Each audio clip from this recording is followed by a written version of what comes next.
Welcome to the panel of the Retrokompott podcast in context of the B3 Biennale of Moving Image. Thank you for inviting us. And my name is Patrick and I am one of the hosts. We are the Retrokompott podcast. For 5 years, we have been taking our listeners on a time travel through the history of computer games and video games. And in the context of the podcast, we also regularly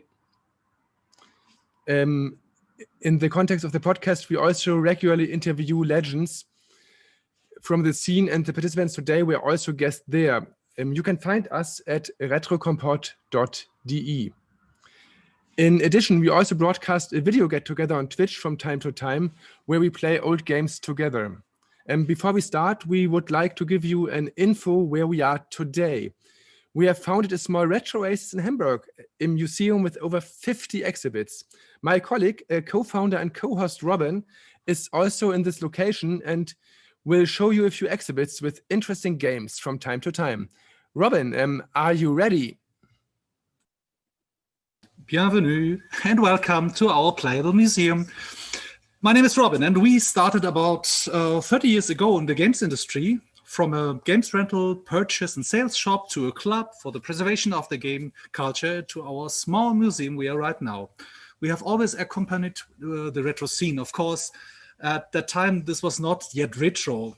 Luckily, despite other jobs in our company, we never lost sight of the old devices and games and store them over the years.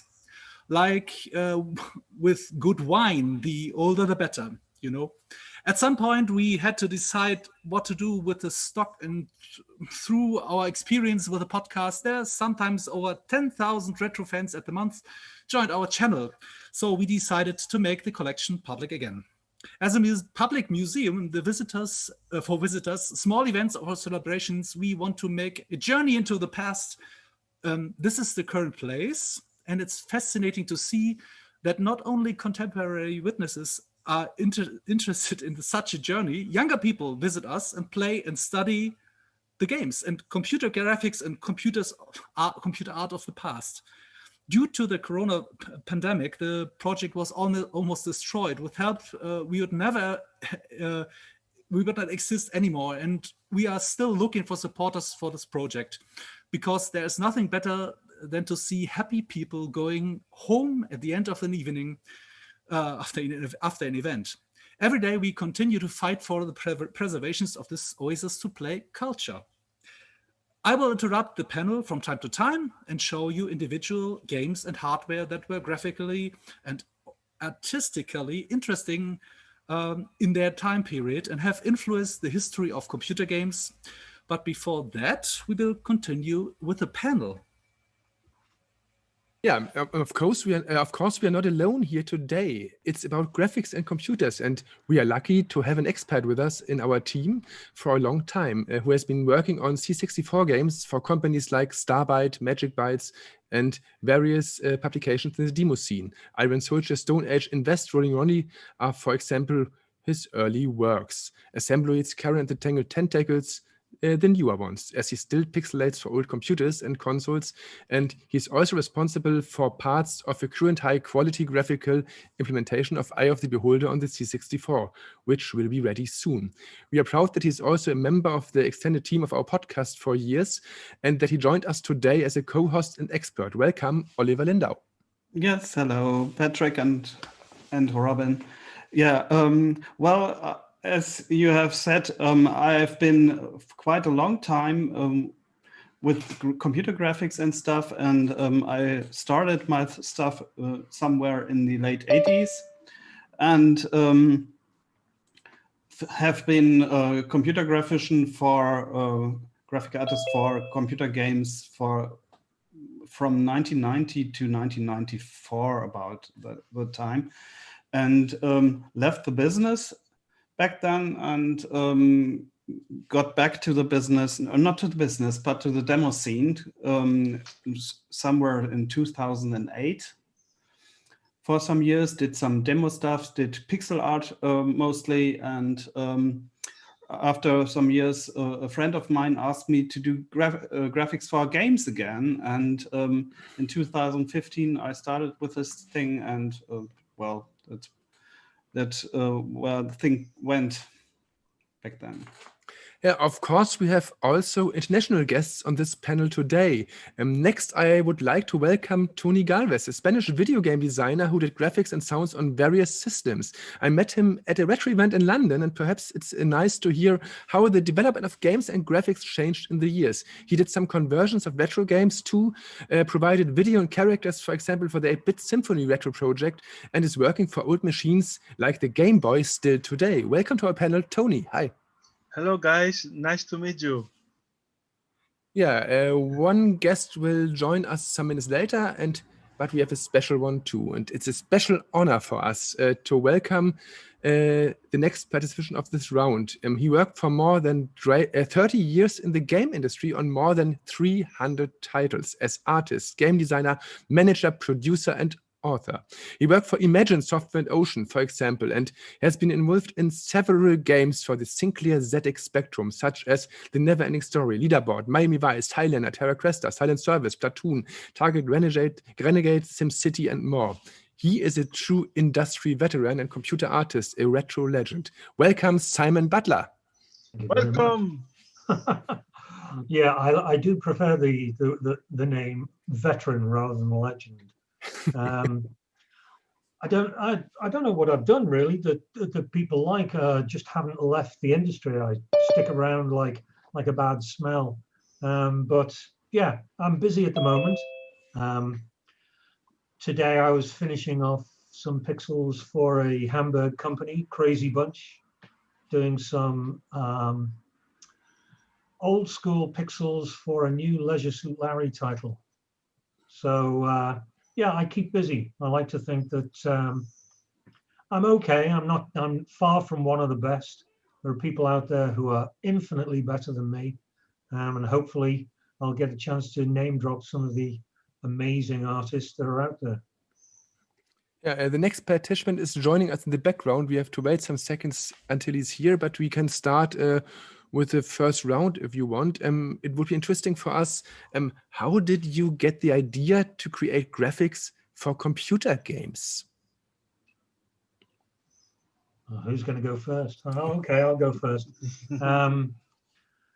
I had no thought about about being a pixel artist.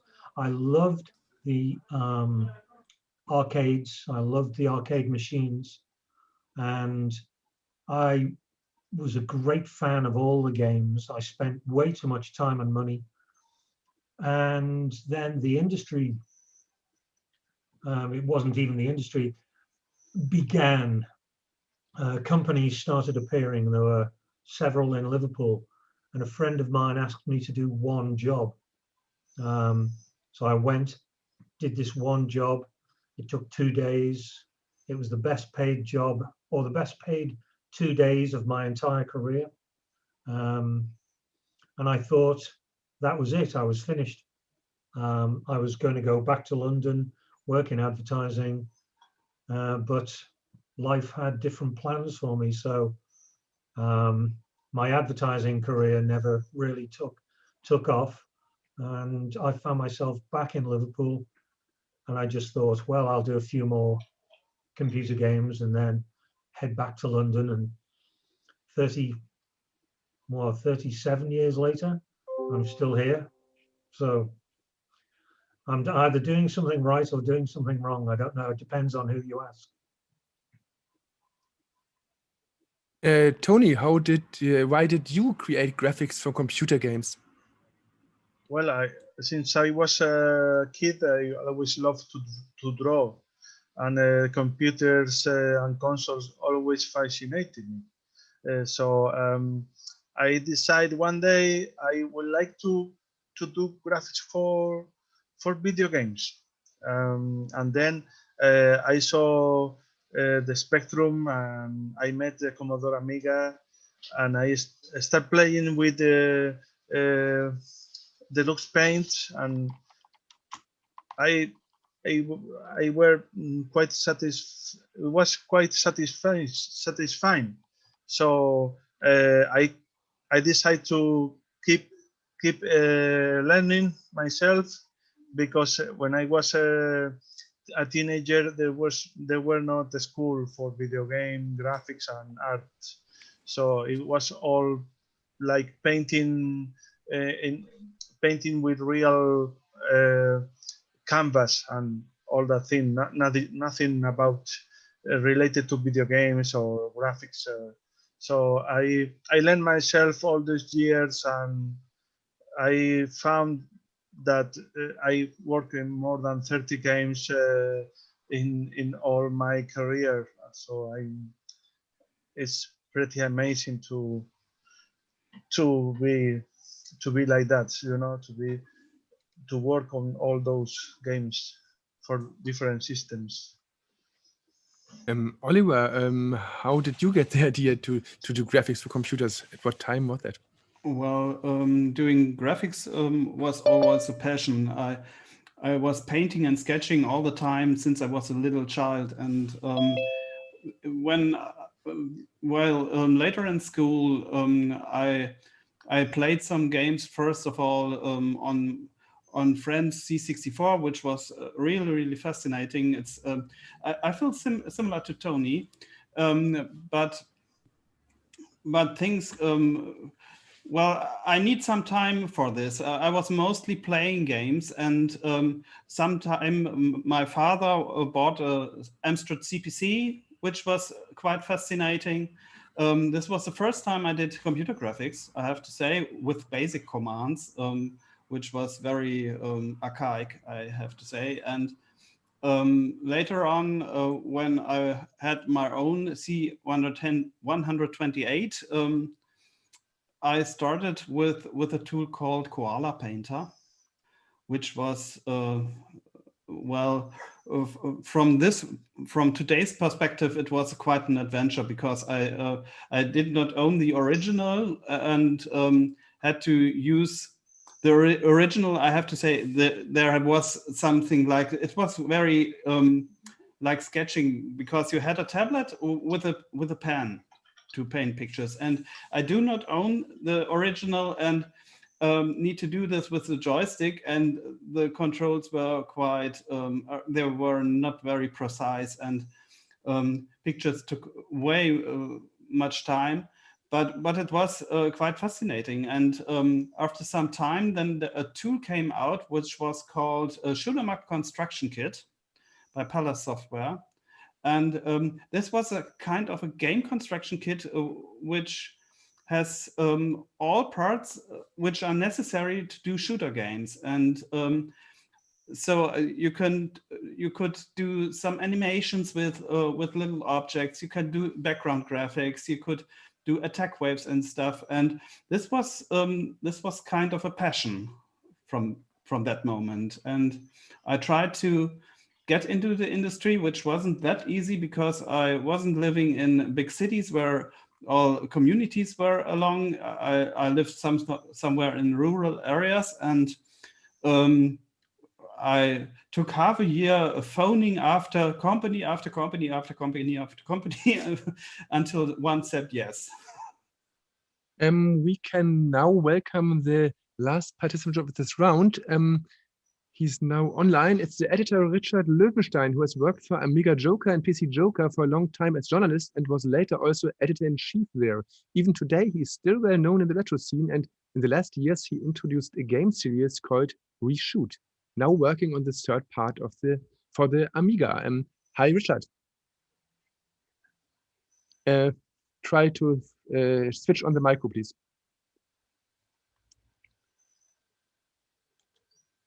One second. Yeah, that's okay. Better now? Yeah, it's better. Hello. Yeah. Hi, guys. Thank you for having me. Hello, Richard. We're in the first round, and we ask, how did you get the idea to create graphics for computer games or to do computer games? When did you first time think about that? You are a journalist in the early days. Must have been some kind of 82, 83 or something, when I found a gaming magazine in our local store called Computer and Video Games. It's an English magazine, and I was totally, I mean, I was like 12 or 30 years by that time. I already played like Pong or Centipede at the arcades. And in Computer and Video Games, the magazine, they reviewed games for the Sinclair ZX81 or for the Commodore 64, and I was totally amazed by what can be done. And so that's when kind of the virus was implanted into my soul, and I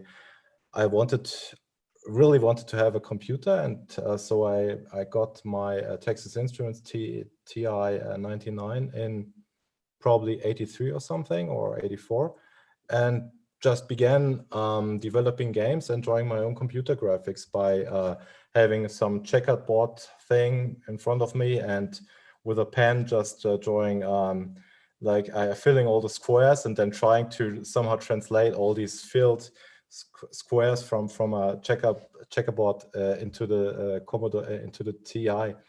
And I also got a computer language called Extended Basic, which was quite powerful for that time. And this was when I started coding games for my own enjoyment, basically. And later I purchased a Commodore 64 that was like 85, I think, and began developing in assembler, because assembler or machine language is the language to choose if you want fast and flashy looking games on a home computer system at that time. And that's when I began developing games on the Commodore 64. And I actually published my first game in 85. That was for a German computer magazine. Oliver, you're too kind. Ta-da! It was this one. No, that's actually the second one. That's the second one? That's the second one, yeah. Oh, Moby Games is lying. They are. It's the second one, because the game you show here is called, I don't know if people can see it, it's called Twinkie Goes Hiking. And that was published in 1986. And that was the first game which was actually published kind of European-wide, because I developed the game with a split screen feature. Basically, it's a running game which enables two players to have like who's the first on top of a hill. That's why the game is called Twinkie Goes Hiking. And I sent the game to Ocean and British Telecom Software, to Gremlin Graphics, and all these publishers which had big names in Europe at that time.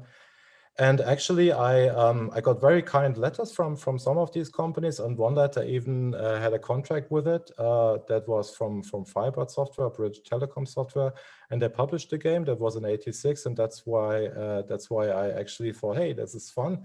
I just do something fun, which is great, and I also get some money for it. And that's how my, let's call it a career, how I started developing games. And that's it basically. And later on I did Amiga Joker, and now I'm doing other games, but that's probably not what you wanted to know right now.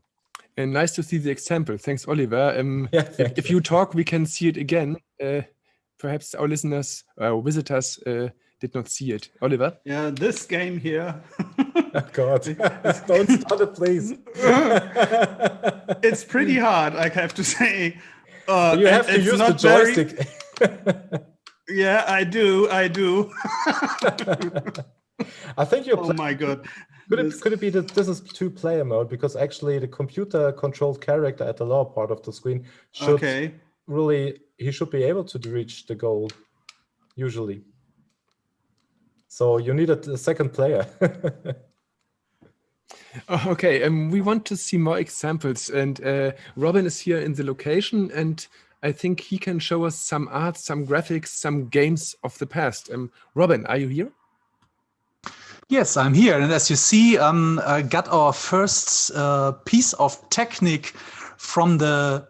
In this case, it looks a bit modern, but it isn't, because the first model of the Atari 2600 was first called Atari VCS, or Video Computer System, and it was first made or found in September the 11th on 1977. So I wasn't even 1 year old when this thing came to market, but it had a different shape at first. It was a bit more stylish with a wooden front, something you see in American cars in the days. Yeah, let's start with some infos about the system. So it's in the end of 70s. We call this game system a second generation system because you can put games in it, like this one, which I will show you soon. This one is, of course, an iconic game. The system itself has been sold 30 million times, and it has a 8-bit processor with 1.19 megahertz and has an astonishing amount of 120 bytes of RAM. It's not kilobytes, it's not megabytes, it's bytes of RAM. And this thing, as I mentioned, sold 30 million times. And I show you why it's sold 30 million times, because this is one heck of a game. I put it in, turn it around, and then I switch it on, and I will show you what happens right now on this screen. So you see, Earth should be defended, and you're the one who should defend it. So I pick the control, which is not the right one, but this is much easier to control. And I start it, and then I can move the base and shoot upwards. So it's just a second.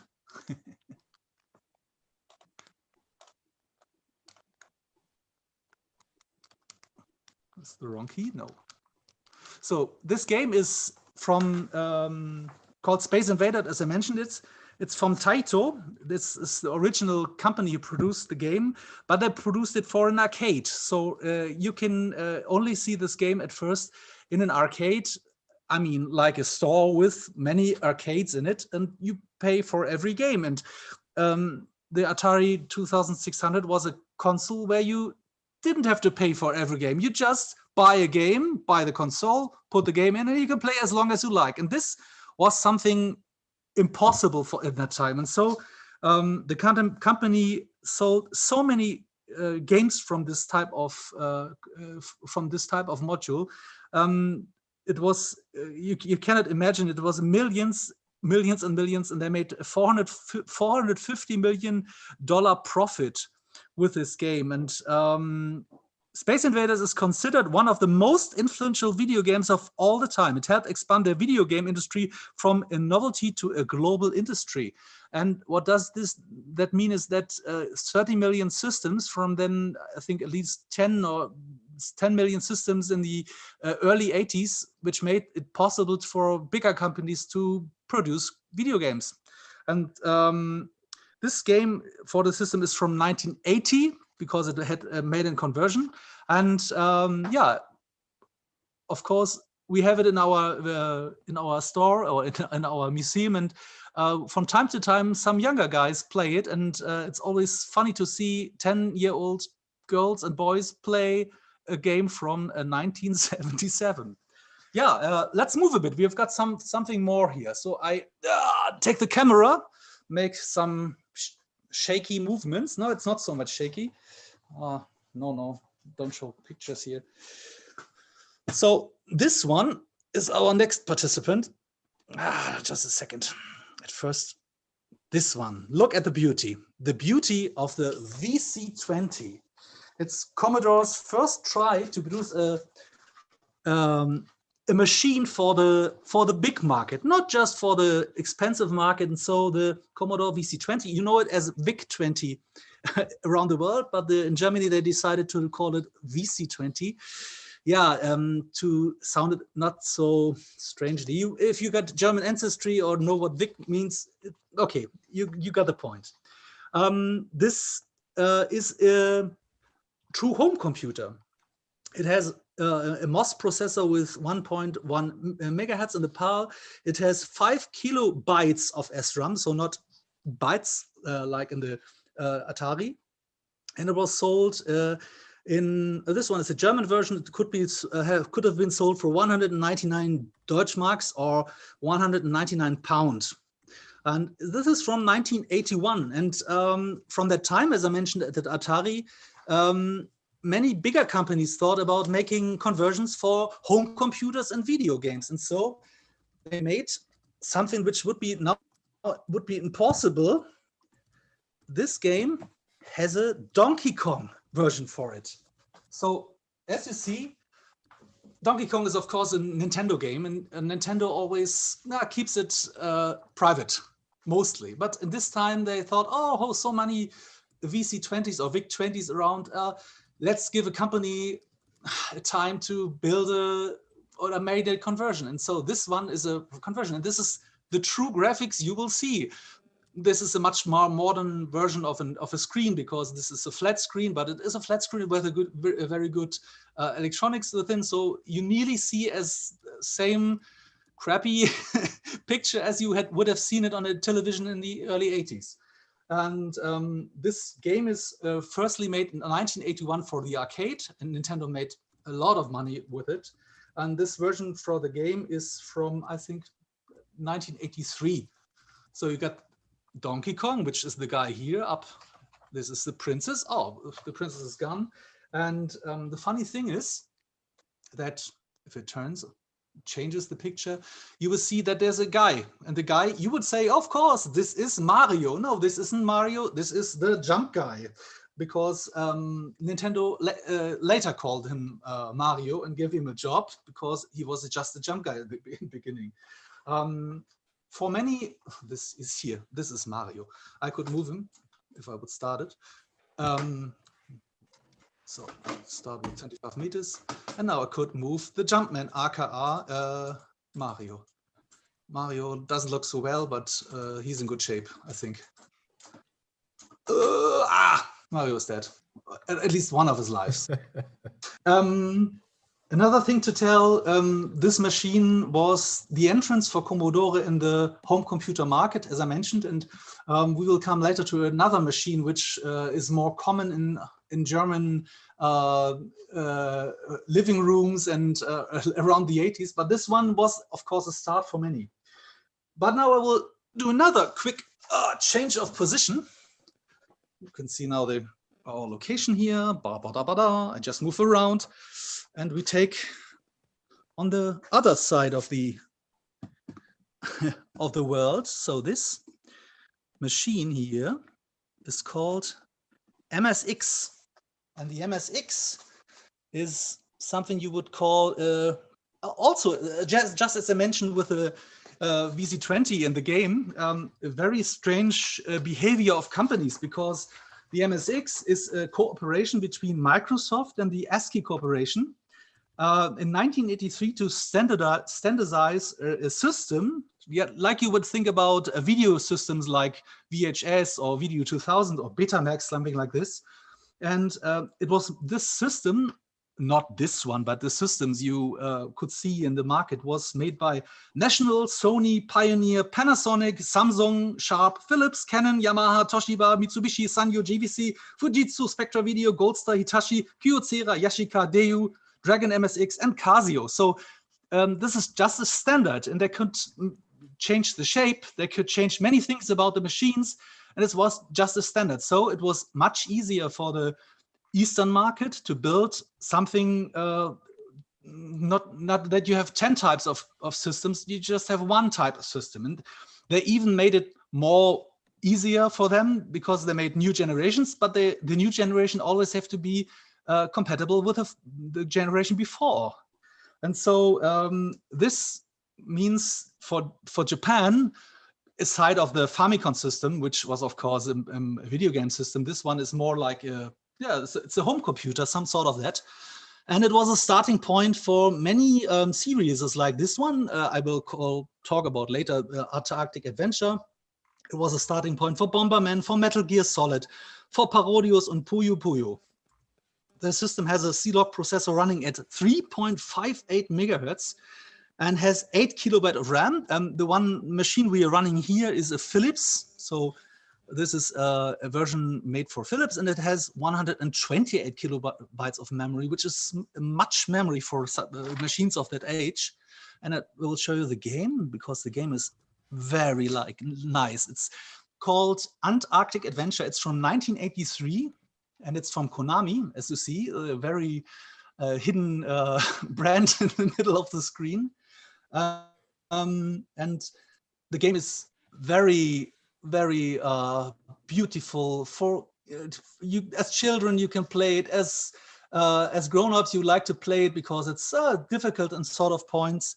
We can start it. And I might show you, because you have to control with the joystick the penguin, and the penguin has to run to the Antarctic, around the Antarctic, and you can do bad things like I just fall into the, and you have to turn around, and the graphical effect is very easy, but it works in my eyes. It's just some white ground and some spots moving, and so the machine doesn't have a problem with we call sprites, which have to be shown. This one is, there's not so much movement in it, we could say. Yeah, I have a third one, which I might show you now. A fourth one, sorry. Counting is not an issue here. And this one is, let's have a look what we take now. Let's take this one. This one is also a machine more known in England. This one is called Amstrad Cpc. For most of the European customers or kids, this is one of the first machines they see, aside from another machine we will see soon. And the Amstrad Cpc is from, as mentioned, from Amstrad. It's made from, it started from 1984 up to 1990, and it sold 3 million units. What you see on the right side is, of course, a tape drive. And a tape drive means you have cassettes. And on the cassettes, there you have the data. And what? Data on it? No music? No, it's data. It's as you would hear something, you can also put data on it. And so this was the easiest and cheapest way to produce in mass media, in mass production, media that you can transfer to the people and do not take so much money of them, because games are expensive. And the games you can see now here is at least one of the better conversions. And the green is not an error of the machine, not an error of our smartphone, which is filming right now. That's the image. It's a green screen applied to the machine, because the switching supply for the energy is in the monitor, and it goes back to the machine. And Amstrad always wanted to build a machine which is cheap. And why using 2 power units for one computer? Instead, you put it on the monitor and give it back to the home computer. And then with this sort of machine, okay, it's a green screen, but you can also had bought it with a color monitor, which made it even more expensive. I think I've got the numbers somewhere here. I think it was 200 or 300. Here's the price, which made it 500 D-Mark or Deutschmark more expensive. And what you see is one of the most iconic brawlers, or I would call it brawlers. It's called International Karate Plus, and it's a version you might see in the US as the name Chop and Drop.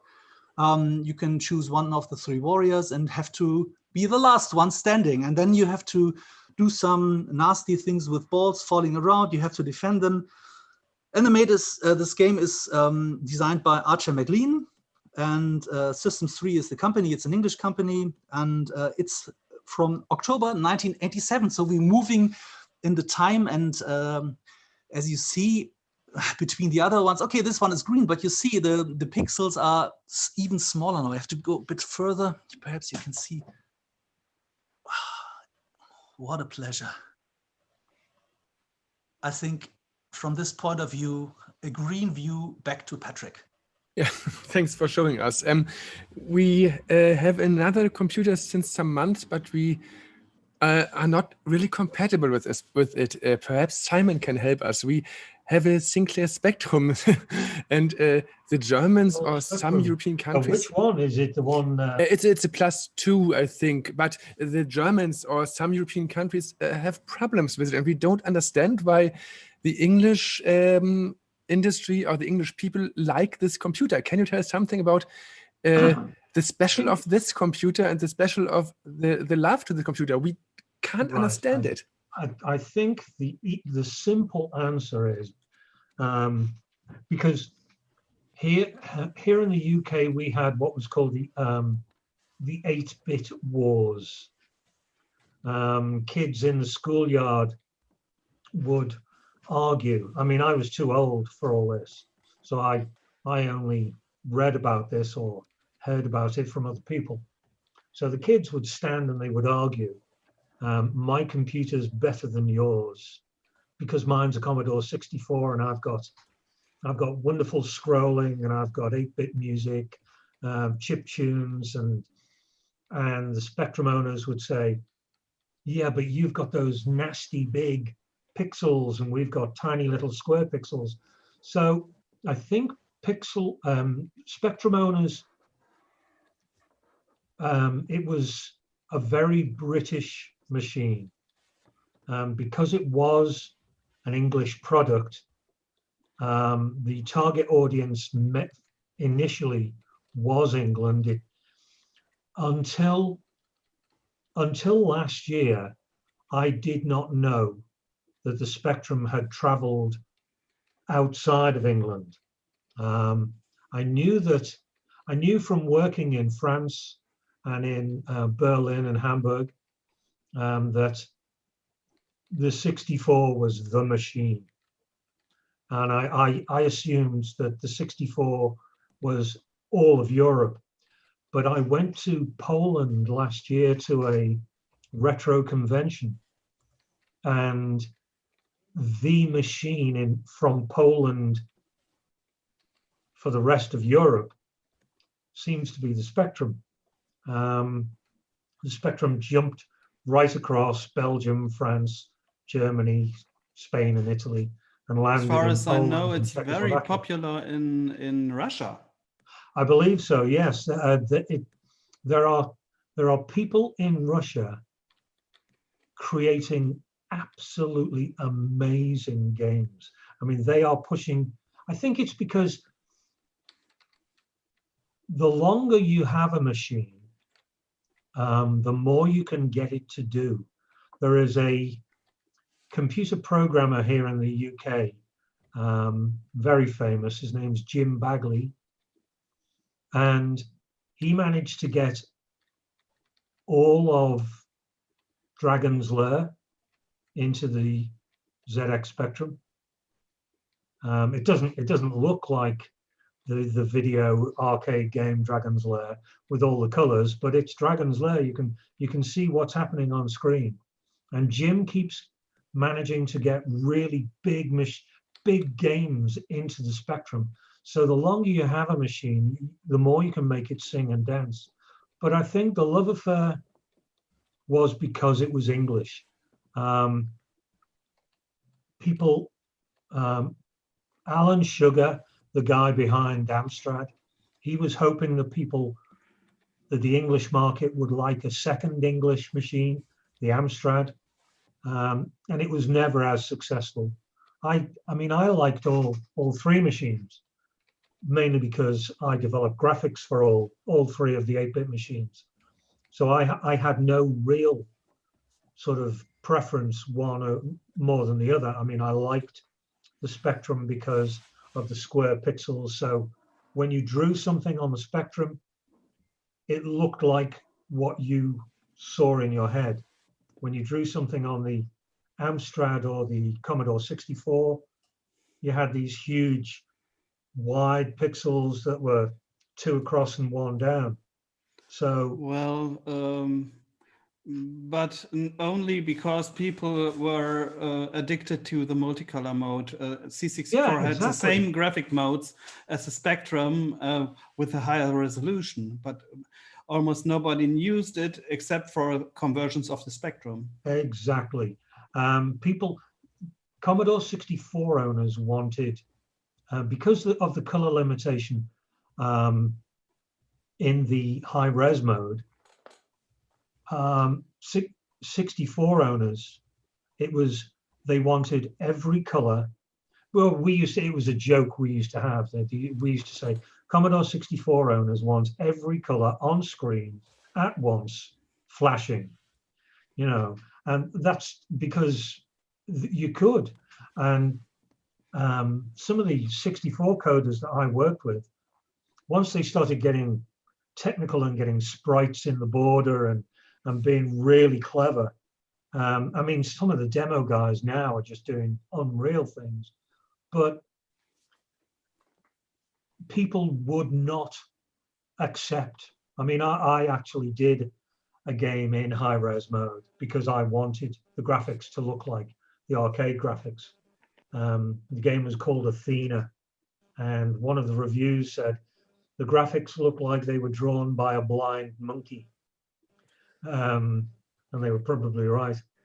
But yeah, in order to justify the Commodore 64 having a game, you wanted it to be as colorful as possible. I mean, some of the games that are out there from my era, games like the Untouchables, RoboCop, Batman, they were amazing.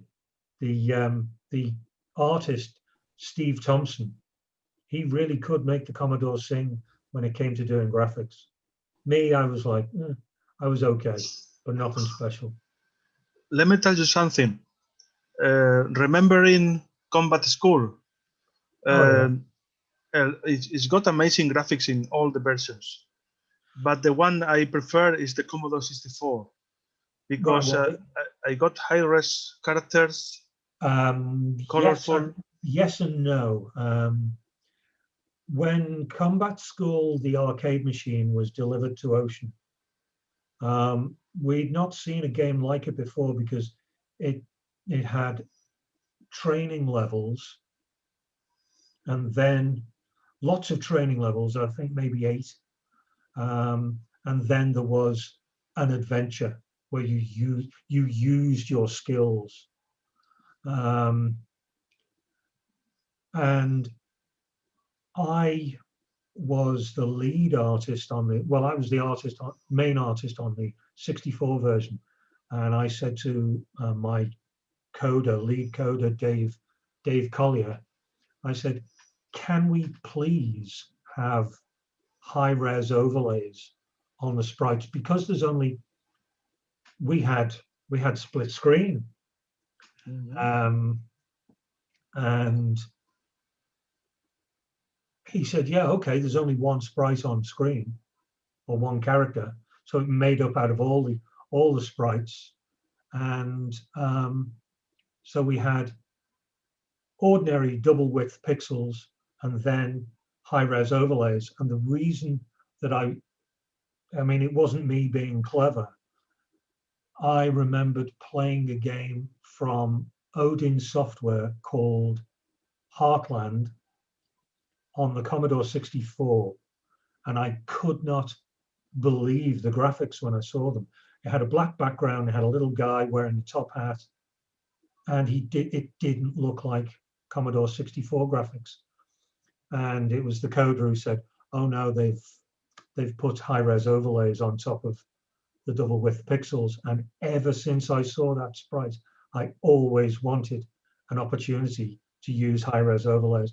And there's quite a few games that do it. I think Rupert the Bear, which is an English comic book, used them. I can't think of any. Well, there were many. Dragon Ninja. Yeah. Especially from Ocean. Ocean were pioneers with this kind of stuff. The first game I've seen with those overlays was Rambo 2. Yeah. Yeah, and they really did many games with this, RoboCop or Platoon or Untouchables, I think, and all of those games had overlaid sprites. That was my idea. That was it was pretty cool because I did use it, and it was an inspiration for me for the Rolling Ronnie sprite. Yeah. It was the only way around, really. I mean, that was the only argument that when it came to the schoolboys arguing in the playground, it was the only argument that they had against Commodore owners. Spectrum owners would say, okay, but you've got horrible, nasty double width pixels. But then high-res overlays came along, and the poor old Spectrum owners had to shut up. But I will mention something before that, Robin mentioned it earlier, the VIC-20, because the VIC-20 is actually coming back this year. There is a company here in England called, let me see, they're called Retro Games. They've already brought the C64 Mini, and the C64 is back. They have games built in, but they also have a workable keyboard. And, it is just a Commodore 64 again, but the VIC-20 is making a comeback. You know, go figure. Yeah, one question, Simon. We have the Sinclair Spectrum here in our museum, in our location, and we want to play good games on it. Do you have any recommendations? What should we show our visitors on this computer? Is there a game which could be fun today? My favorite game on the Spectrum is a game called Starquake. It's by Bubble Bus Software. The coder and artist is a guy called Steve Crow. It is hailed as one of the great games, the really great games. If you speak to Spectrum owners, they will always say Jet Set Willy or Manic Miner, because they were really two of the first platform games. I personally don't like them. They're a bit too wacky, incredibly difficult. I mean, really, really tough. But no, I mean, there's many great games for the Spectrum. Sacred Armor of Antiriad, Way of the Exploding Fist. There's some really good isometric games, Head Over Heels, Batman. What else is there? Dundarak, Tin and Nog. There's some really good adventures. Fairlight. If you want me to submit a list for you after we've finished, quite happily do that. It would be great, because we want to show this computer too, but as I said, we don't understand it in that way like you understand it, I think. The thing is, the Spectrum has, and I didn't realize how many fans it had. And 2 years ago, they ran a Kickstarter to create the ZX Spectrum Next, which would, if Sinclair had survived back in the 1980s into the 90s, the hardware that is now on the market, this is what the next version of the Spectrum would have been, but the Spectrum just died. So 40 or 35 years later, here's the ZX Spectrum Next. So they managed to get a Kickstarter going. They created 3,000 ZX Spectrum Nexts, and we thought that was it. But the demand came back, and they asked for a second Kickstarter, and the Kickstarter was on British TV, because let me see if I can find the actual figures. Here we are. They asked for, no, it doesn't say what they asked for. Within 2 days, they had £1 million. And they didn't want that. I think they wanted 700. I think they wanted maybe 500,000. And within 2 days, they had £1 million. By the time the Kickstarter finished, it finished with £1.8 million. So there is a new Spectrum. All that means is there's going to be 8,000 more. So there'll be 11,000 ZX Spectrum Next. But the ZX Spectrum Next can run in 48K mode. It can also run in a very, very high powered mode. It's like basically it's like an Amiga. There's 256 colors on screen, chip tunes, full stereo sound. It's an impressive machine. I had one, but I knew I would never ever use it, not even to create graphics. So the day I got mine, I sold it. So I got mine for nothing, and I sold it for £700. So. Okay. But yeah, I'll submit a list. It just depends which machine you want to use, or if you're loading from cassette or loading from. Yeah, we are loading from cassette at that moment, but we have a SD card solution too. It's no problem. We try to find good games, and for us it's plenty. really difficult. It would be interesting. No, there are plenty. Okay. Yeah, don't worry about it. Yeah, it would be interesting for us too. We are here in a round with with persons who made graphics, and it would be interesting to hear if graphic on computers always had artistic aspects. Richard, was a graphic always art for you?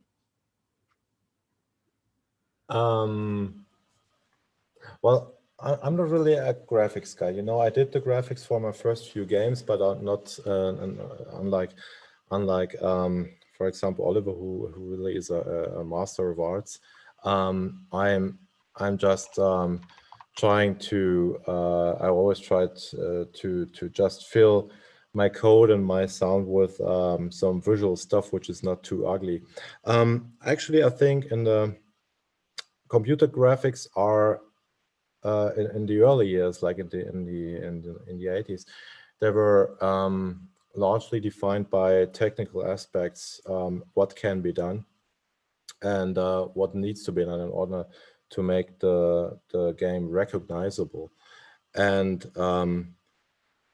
I think that to call computer graphics art, we need to really go to probably the 90s or something, where artists really, where the visual stuff really was able to get into your heart and fill your soul with joy or with tears or whatever, because that's, to me, that's what art can do.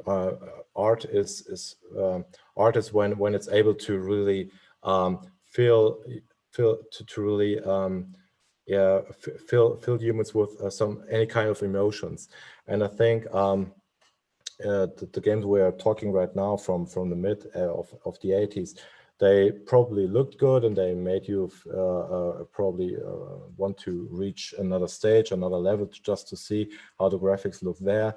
But they were not like really filled with emotion, and that's something which happened, I would say, probably with higher resolutions and more ways of getting color on screen, and because that's when the artists did not have to think so much in technical terms, like is a pixel square sized or is it wider than high or something like that, or how many sprites do I have to, how many sprites can I use on screen, because that's what a lot of people cared about in the early years, whereas from say like the year 2000 and onwards, the technical aspects were not as important, whereas the artist's vision and the artist's impression and all these things, they began to influence the gameplay more. But having said that, there are some games on Amiga already which I would call probably art, because they just looked good in a way that you just it felt like art.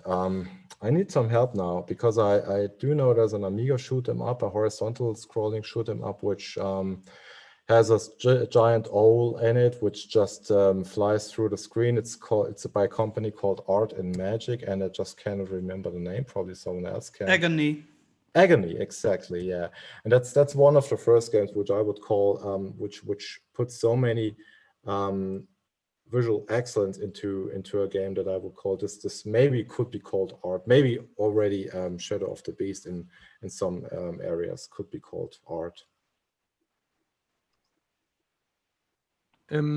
Oliver, is every pixel you did art? No, not exactly. I just want to mention, because we had a talk about overlaid sprites, I want to show this one, because this is what Simon was talking about. Because sprites on the Commodore 64 usually looked like this. Big pixels. Exactly. Big pixels and 3 colors and 1 transparent color. And well, the major thing on the C64 is they went fluidly over the screen, and they could be you can do very smooth animations with it. But the trick is that the C64 has 2 different resolutions. You see it here in the big overview, that if you do a higher resolution, it's similar to the ZX Spectrum, that you have only 2 colors for one object here. And combined, you have a high resolution object like on an NES or on 16-bit systems. But back to your question, I don't think that everything is art, but I think it depends. Back in the day, I was mostly comparing graphics on a C64 with cartoons. It was not exactly a form of art, but there were these animated objects which looked really, really nice, and backgrounds that looked really, really nice. But mostly it was like 2 layers over another. And there are some that are pretty amazing back then. I think one of the games which was highly praised in my with my friends, it was the game Antarctic, I remember. It was pretty amazing. And there are some others, like graphics which were done by the same guy who did Defender of the Crown. He started on the C64. It was a game with Jim Sachs, exactly, who did a game with it wasn't a game, it was a demo only, with dinosaurs and something like a flying object. It looked incredible. And also games like Defender of the Crown, also they have very interesting graphics in it, and I would call those graphics art, but not exactly in the term of the game. It was like the game implements art, but the game itself wasn't art, in my opinion. But most games, I think, were more technically driven, and that was also the way I was thinking, exactly, especially when you think about how graphics for the backgrounds were made with those tiles. You have lots of tiny objects which are like these square things here, and to put together like a puzzle. That was the background from a game.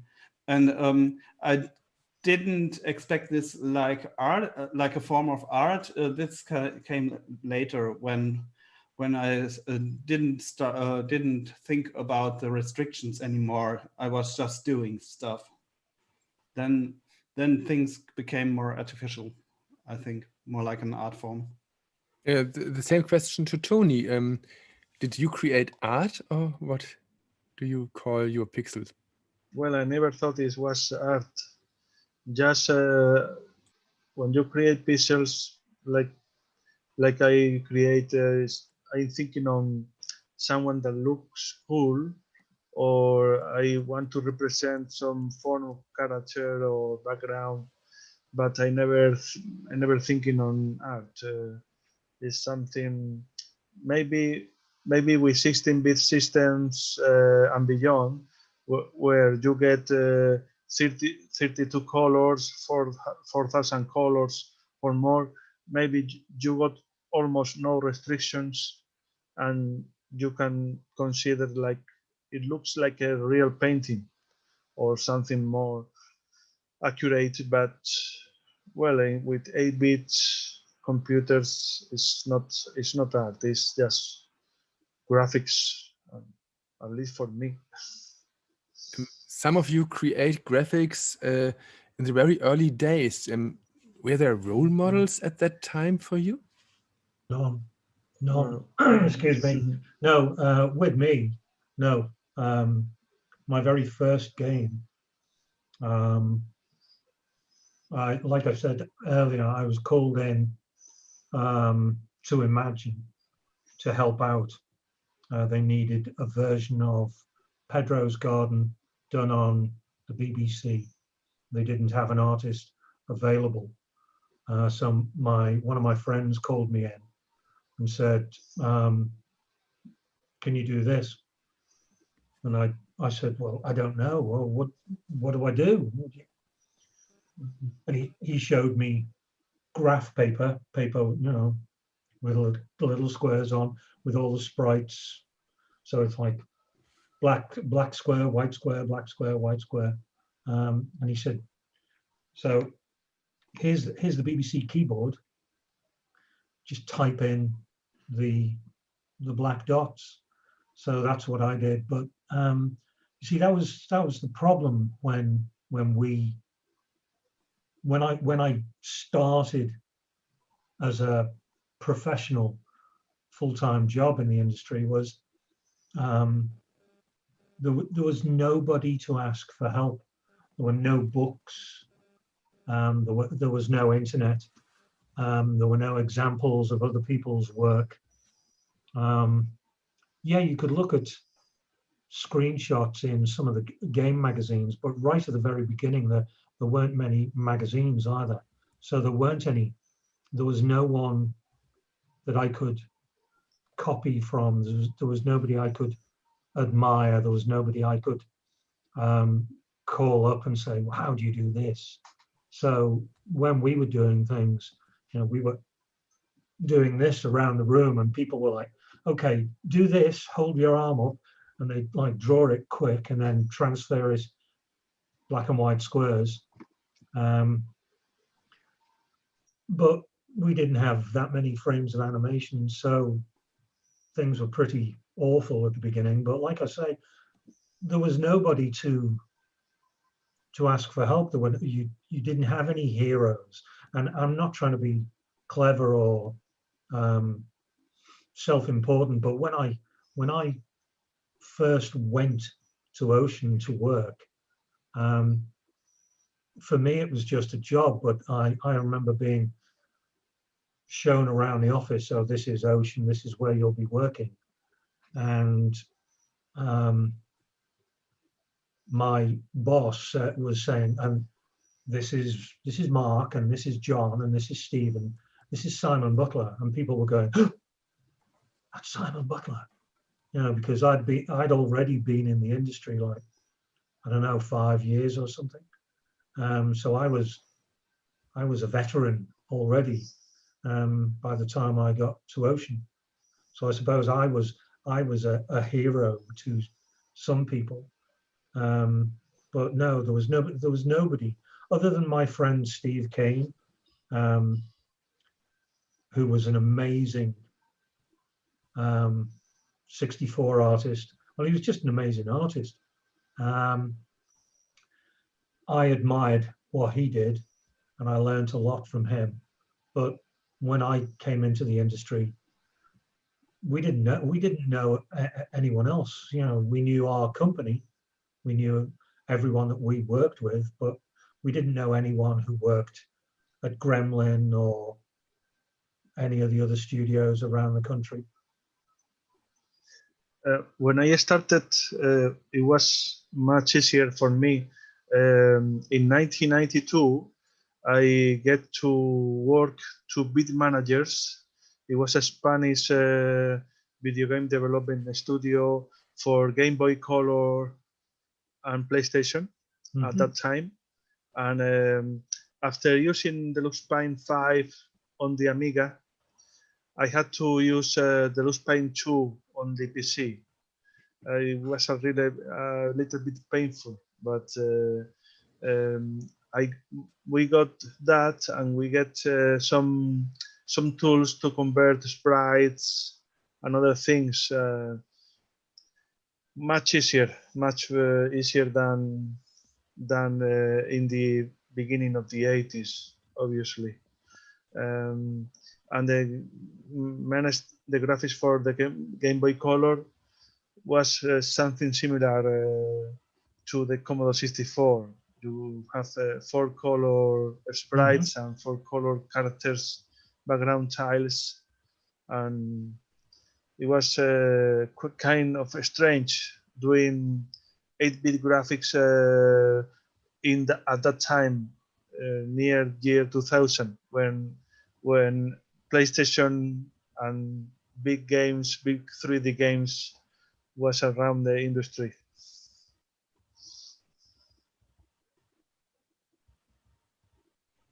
Richard, do you have role models? No. no. I learned my stuff from mainly from computer magazines at that time. We already had some books. We had magazines like Happy Computer or 64 or Amiga, and they had all these magazines had workshops in them, which enabled you to learn how to use the machine's abilities and how to get the best of graphics from these machines, not only in technical terms, but also in kind of which colors to use, which are complementary, how do you apply shadows to stuff like that, how do you get high-res sprites, or how do you combine high-res sprites and lower sprites on C64 in order to enhance the visual appearance and to make the character look more lively and more believable. But these were not these were just anonymous features in magazines, and they were not connected to any names. In fact, at that time, I do not really recall many names which were big in terms of that you would consider these guys stars, at least not in Germany, and except for maybe guys like Chris Hülsbeck or maybe Manfred Trenz, who coded or did music. But in terms of graphics, I mean, nowadays I adore what a guy like Oliver Lindau does, but I'm not sure if he's a star outside of the retro scene. I wish he would be, because he deserves it. But it's yeah. As for me, I didn't have any stars. No. Oliver, what did inspire you? Well, in fact, I had some artists I looked up to back in the days, in the 80s and the early 90s, especially in the 80s. There were names like Jim Sachs or Karen Davis or some other people. I think in terms of animation, for example, it was Robin Levy, which did incredible stuff on the C64. And well, I checked out those games and I checked out how they did the graphics, but well, my own stuff wasn't really good at this time. And what those people did was pretty incredible. But the interesting thing is that when I got to the industry, I was doing the stuff for myself. I was learning for myself. The thing is that and then I had some objects and I had to think about how to solve this, how to do this, how to do animations with less frames and stuff like that. And when I was dealing with it, I found my own style for some reason, and this is something what I seen way when I left the industry. I started doing pictures again about 2005, and that was also the time when I started again pixeling. Then I did the things my way. I didn't check out what other people did, and I think this is quite important. It's good to have a start when you have some reference stuff to check out how things work. And well, talking about the C64, the first thing that is pretty challenging at first, and nobody is thinking about are the restrictions, or the static spectrum even more. When you have 8 by 8 pixels and you only have to use 2 colors, you have to think around the corner, and you have to learn that. And but things are going interesting when you get over this, and this is happening when you don't have any inspirations anymore. It's my personal opinion. You know what? I need to mention Jordan Mechner right now, because I was thinking about it, and then I thought, well, yes, I had a role. Actually, I had a role model when I did the Commodore 64 conversion of Persian Gulf Inferno. And I thought I was in no way able to do a really smooth running soldier. And I checked out Karateka and Prince of Persia from Jordan Mechner, who was like the master of animation at that time in terms of character animation in 8-bit on 8-bit computer machines. And he was like a role model for me, or what he did was like inspiration for me. He's someone who was able to. I would actually call this art what he did. Now we're talking about it, because these games they really felt like a union of visual excellence and gameplay excellence, and they felt in some way arty, because they made you not think about technical limitations, but they made you feel like, wow, this is just another world I'm actually visiting right now. That's how I felt when I played Prince of Persia and also Karateka. So that was a role model for me, probably. Yeah. Okay, I think we can make a short interruption now. Robin found some other consoles and games which perhaps should be interesting for you. Yeah, you talked about something like animation, and I thought it was a good time to show some machines which changed the market a bit, because a new medium has arrived. Yeah, CD-ROM, perfect. We can fit so much video on it. So the rest, forget about the rest. It's just video. Let's make some more videos. And so the 3DO came. And in 1993, there was a company called the 3DO Company who made a machine like this one. And this one is from Goldstar. This is, of course, one of the company own names. And it came on the market for $690, and it has a CD-ROM drive, and it has a fast processor, 32-bit, 2 megabyte RAM, and it could run games like this one. Have a look. Isn't that neat? Dragon's Lair. It's a game, but it's a video game with just video. So if we could talk about the origin of the game, it was one of the first games in the arcades with supreme graphics, because it runs on Laserdisc. So the predecessor of DVD or CDI or digital video disc, how you might call it. This game has just one big problem. It's you see a video or a movie sequence, and then you have to press one button, and only the one button at the right time leads to the next part of the game. And so this game is an animation, like a film, like a movie. But if you run it perfectly without any errors, it takes only 12 minutes to play it. And if you watch all the sequences around it, it takes 22 minutes. It's 50,000 frames of animated work. So in my eyes, these consoles coming from 1993 on, many of the games are mostly eye blinding. It's more video. It's new, so everyone want to have it, but it's only new. This one is a funny thing. The producer or the creator is Don Bluth, and he worked for Disney. And I want to show you a totally different design, a totally different thing on the other side of this table. So let's go around it, because there's another console I like to show you. This one, this small, isn't it beautiful? There it is. I come on closer. This one is called TurboGrafx, or PC Engine, as you might like it.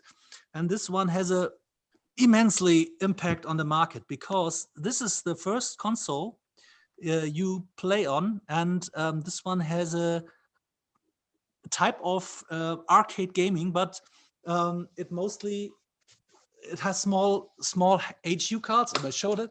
This one, it's like a small memory cartridge, like you have an SD card in a digital camera, and it's only some kilobytes on it, but it runs games like in the arcade, and it's perfect. And like this one, R-Type is one of the most iconic shooters from the in the end of the 80s. The game first came in the arcade in 87, and this one is, I think, from 89. You see on the lower right of the corner. And the TurboGrafx came on the market as a niche system, and it got a massive #1 Japanese playing machine with immensely Japanese titles. Mostly you won't find in Germany, and even won't find any German or European or English titles, many Japanese titles. And this thing is sold very cheap, and it sold massively, 5.8 million units sold.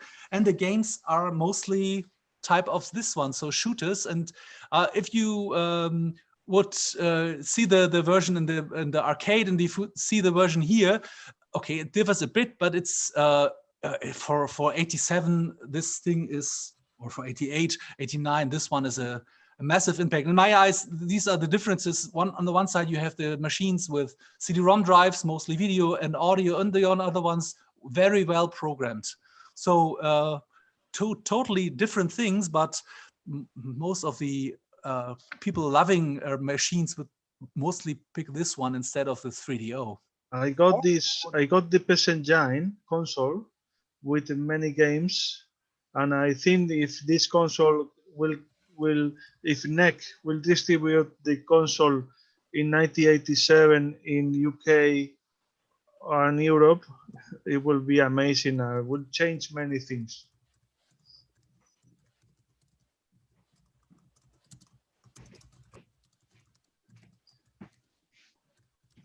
Okay, you had some examples, I see. If you want, you can show us some of your graphics, Tony, no problem. Oh, yeah, sure. Well, this is a graphic adventure I'm designing for Commodore 64. At the time, I got only some pictures. I'm going to show you one. This is working on bitmap mode, and the score, the panel in the bottom is in chart mode, and it will have the text for the game and the objects. And we are trying to do a fighting game, kind of a Double Dragon with 2 players for Commodore 64. And we got, at this moment, we got this small alpha. We try to manage 4 enemies and 2 players, and well, it seems to work fine. Let's see what happens when we got more collisions and more stuff, you know. And as you can see, all the characters got the same legs. That's to save memory.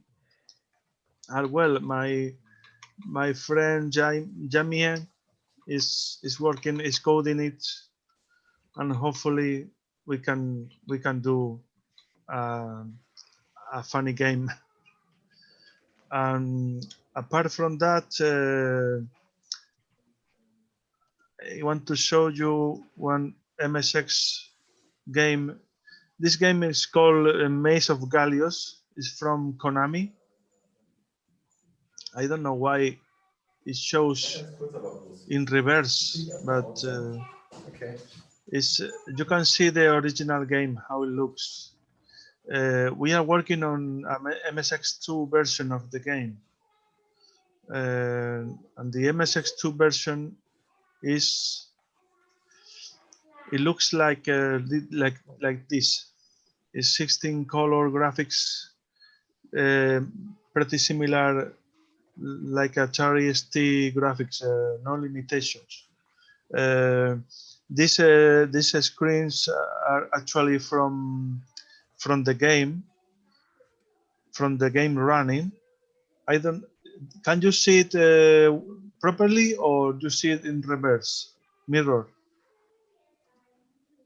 I can see it It's properly. okay. It's okay. Yeah. Okay. So that's the look of the game now in MSX2 computer, and it's going to be released in some months. The coders are Victor and David. Victor, Beautiful. thank you very much. Victor works with me on the updates of Gradius and Salamander for MSX2 with a smooth scroll and more things. And apart from this, I got a preview of the new game we are working on Amiga 500. It's a shooter, horizontal shooter, and I can show you the video now. You will see some enemies. We are working on dual play field. So the foreground, we have 7 colors plus the transparent, but we are changing the color palettes with the copper. And we can have like 50 enemies on a screen at once, running at 25 frames per second. And the main ship is a hardware sprite. And well, the musician is DJ Metun, and the coder is Nandio C is Fernando Cabrera. We work in the past. We work in the game called Golden Wind. It's a kind of asteroids clone. You probably see in some videos in this guy, Amiga guy. Well, I don't get the name now. Well, so that's the game we are working for Amiga, and we are pretty excited of it. So, but still we got a long way to finish all the levels. Hey, thanks, Tony. It would be interesting for us to hear about how long did you make graphics for classic devices, and why did you stop at some time? Perhaps Simon could begin. You stopped working for the classic computers at one time, and why, and what did you do then? The only reason I stopped on the classic game machines was to move on to the next, whatever the next machine was. When I worked at Ocean, I can't remember. I think I worked there for about 6 years, and I knew that the 16-bit machines had arrived on the market, but we were still doing 8-bit. So I remember asking my boss. We used to have a meeting every Monday morning, the whole company, and he'd be like, "Oh, you're doing this and you're doing this," and he said, "Any questions?" And I just said, "When are we going to move on to the 16-bit machines?" And he said, "I can tell you that Ocean will not be moving on to the 16-bit machines anytime soon." And so within an hour, I resigned from the company and left that day. And then I returned about 2 years later, and they were working on the 16-bit machines. But that was it. The only reason I mean, I worked on the BBC because it was one job, and then the next time, my next job was on the Commodore 64, and then I started work on the Spectrum and the Amstrad, and then kind of went backwards to the Atari 8-bit, and I did some other strange machines that I can't remember, the Dragon and things like that. But it was, with me, it was just a case of, because I was freelance most of the time, people would say, Simon, can you work on a game with me? And I'd say, yeah, sure. And they'd say, well, it's going to be on the Commodore 64. And I'd say, okay. But then when the 16-bit machines came along, then it was the Atari ST and the Amiga. And then I moved on to the PC. I did a few polygons, not many, on the PlayStation. But then I went backwards again and did Game Boy Color, and I'm now I'm doing, what have I done recently? Oh, I'm starting graphics for an Atari Lynx version of a game. It's just people contact me and ask me to do pixels, and I'll just say, okay, what machine's it for? What's the limitations? So I really haven't moved away. If somebody wanted me to do a Commodore 64 game and they were prepared to pay, then I'd do it. I don't work for free, and I don't work for fun. It's a job. You know, I've got bills to pay. So I've not moved away from any of them. I mean, I'm currently working on the ZX Spectrum Next. So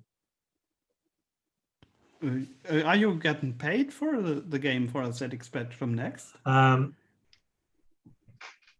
got paid for one. I did my first one. I did for free because none of us were allowed to make any money from it. We did Lords of Midnight. Sounds familiar. Yeah, but it was a tribute game for Mike Singleton, the creator of Lords of Midnight. Yeah. And yeah, if anybody wanted to pay for a copy of the game, they could send some money to his family, because Mike died quite a few years ago. But the game, his games are remembered very fondly. So that was fun to work on. So I'm working on a couple of other games, but the market is very strange because a few of my friends have done games. When the machine first came out, there was one guy creating games, or he liked to call them games. I thought they were absolutely awful. I'm being polite because there's children present. Not anymore. But these games were absolutely atrocious. But he made a lot of money because he was the only one creating games, and he'd throw one of these games out every 3 months. But now the people are putting a lot of time into the games. Jim Bagley, Mike Ware, their company is called Rusty Pixels. I think they've got about 4 games out. But they are taking a hit that they've had to pay for duplication, SD cards, packaging, the boxes to put the games in, then the postage. So they're making very, very, very little profit. So the games that I'm developing will be digital download only. But if there is a demand for physical product, then I would insist on some kind of a Kickstarter to cover production costs, because otherwise it defeats the object. You can't, at the moment, you can't make any money, real money on ZX Spectrum games if people want a physical product. And people do tend to want a game that they can hold. They want something that reminds them of their childhoods. You know, they can get hold of it and go, oh, this is mine. I remember that. Oh, the smell of the plastic, and oh, the little manual inside. And they want all of that. And on my podcast, I just said, well, people are prepared to pay for the machine, but they won't pay for development. They'll pay for the game, but they think, you know, I'm not going to work for 12 months on a game for free. I'm just not. It's simple as that. I've got to make some money at the end of the day, or I'm not going to do it. Okay, Oliver, a short hint. Please look at the internal chat of Zoom. I tried to reach you there. The same question to you, Oliver. I did. But okay. I wrote you in on different channels, but you have the same problem as I, it seems, because if somebody is calling me, the chat goes away. If somebody, something I am choosing here, the chat goes back to the background, and I don't see it. Okay, then let's try WhatsApp in the background. But the question, the same question to you, Oliver. You stopped making graphics for classic devices too. What were your reasons? My reasons were more like a canceled project, which was very, very ambitious. Back in the day, it was a game called Little Access, and it was a C64 conversion of an Amiga game, and it was kind of a bullet hell shooter for an 8-bit system. And we worked for this game quite a long time. I think about, personally, I worked 4 months for the first level of this shooter, and the coder himself was preparing for this game more than a year. And we already knew that we need another year or so, and the market situation was went right down for the C64. It was in late '92, and we were already said that retailers, they won't guarantee that they take the game anymore. And as I said, I was almost working half a year, and the coder was almost working a year. And a year before, you are told that this game won't make any money, most probably. And for me, this was, I was very young that age, and I knew what we were making there.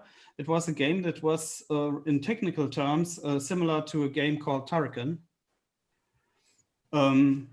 From those what we are doing there, and I couldn't get over it. And same with the coder. I left the business completely, and the coder left completely doing stuff for the Commodore 64 and even for the Amiga, as far as I know, and moved on to other systems, doing different stuff. And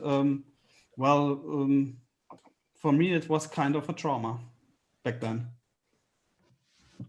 Yeah, thanks, Oliver. It's not. It's a sad story, and I hear that story in a lot of interviews with other senior persons too.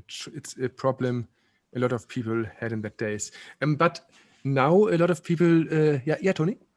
Yeah, in my case, when I was working on Game Boy Color games, I already wanted to do games for Amiga, but I didn't manage to do it until 2018 when we work and we released Golden Wing.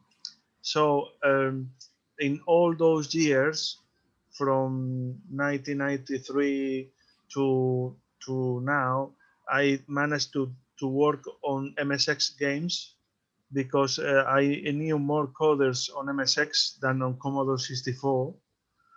And but never left the classic machines. But it was something about knowing the right coder or the right person to work with. And I was never thinking I'm gonna be rich, I'm gonna earn a lot of money. No, at the contrary, I think it's PC and consoles, modern consoles, they got the money, and mobile games. But it's really funny to work on classic machines like Amiga, Spectrum, Commodore 64. I tried to do Outrun remake for Spectrum, and I get a very early alpha, and the coder doesn't want it to continue. So, but I never stopped trying to push myself on working on some game for Spectrum, Commodore, or any classic machine. Well, what I was thinking about when Simon mentioned those physical releases for old school systems, for those old machines, it is pretty interesting, I think. I remember it was about 2011, and back then there was a competition on the Commodore 64, which somehow was kind of the start of this movement that people are interested in. It was the RGCD competition, where people were making games for cartridges, C64 games for cartridges, 16K games. That was the rule of the competition. And every game was released in a physical release with a nice little box and a physical cartridge, manuals, full color manuals with this. And it was a total success. The whole bunch of games were sold out immediately. And for some reason, this became something which was, it was something that happened every time, and even more. It's not the big numbers, because most of those games were sold about 200 to 500 units or so. But it was a steady thing. And I was always wondering about other machines if there was something similar. And I think on the Amiga, there are small steps going that direction. And I'm not sure if something like this happening on the ZX Spectrum too. What do you think? Yeah, there's people, there's quite a lot of people well, not quite a lot, but there's a growing group of people developing. Some are ex-industry, like myself. Others are just passionate fans of the old Spectrum, guys who used to tinker around bedroom coding, and now they can really sort of bring the ideas to reality with the new powerful machine. But a friend of mine, ex-Ocean, contacted me from Japan, a guy called Brian Flanagan, and he asked me if I had considered doing any NES games, and I was like, not really. Why? And he said, well, have you seen Micro Mages? And I had. It's a game that I've kept on my radar for a while because it's also coming out on PC. They ran a Kickstarter. The company is called Morph Cat Games, and they ran a Kickstarter 2 years ago, and they raised €150,000, and they've released Micro Mages on an NES cart, and it runs on the old NES, and people, they really have done an amazing job. and it looks like, you know, exactly like an NES game. It's not like Shovel Knight, which was like an NES game plus, you know, an enhanced NES game. This is an NES game that runs on the NES, but because these guys have had their machine for 20 odd years or more, they've really pushed it and pushed it and pushed it, and they've really made this game. It's actually incredible how big the game is, considering the limitations of the machine. But yeah, there is a market now. There is a growing market among old fans. It's not, you won't find your young gamers. I was having this conversation with a friend, and then they were asking me about emulation. And they said, do you think, because Nintendo are so precious about their games, and they won't allow ROMs to be stored online, and they said they wanted to know, people wanted to know what I thought about emulation. And I said, well, it's a good thing, but once my generation's gone, then it's down to Oliver and Tony. Well, you guys are younger than me, and there might be one generation below me, but in 20 years' time, no one will be playing on the Spectrum. No one will be playing on the 64. It's sad, but it's almost true. The number of people who will play on those machines in 20 years' time will have dropped dramatically. But that strangely, during those years, between now and then, there is a market for, like I said, the Commodore 64 is back. There's a new one on the market. There's a new VIC-20. There's the ZX Spectrum. There's a new Atari machine coming out. There are new versions of the old machines reappearing, and also, well, like Patrick was asking, you know, what is this strange love for the Spectrum? If you try and buy a good Spectrum in the box, an original Spectrum, you are paying big money these days, really big money. And it's not because of what the machine can do or what the machine's worth. It's people being greedy. It really is. You know, it's like, no, I won't sell it for £100. I'll sell it for 700. I'll sell it for 1,000. And it's not worth 1,000 really. But someone will pay it. But there is a market for new. I mean, if you came out with a really amazing Commodore 64 game, you'd probably make, if you do your sums correctly, and you figure in the marketing and the packaging and the manufacturing and the duplication and the postage alone, posting the game to people, eats up thousands of pounds.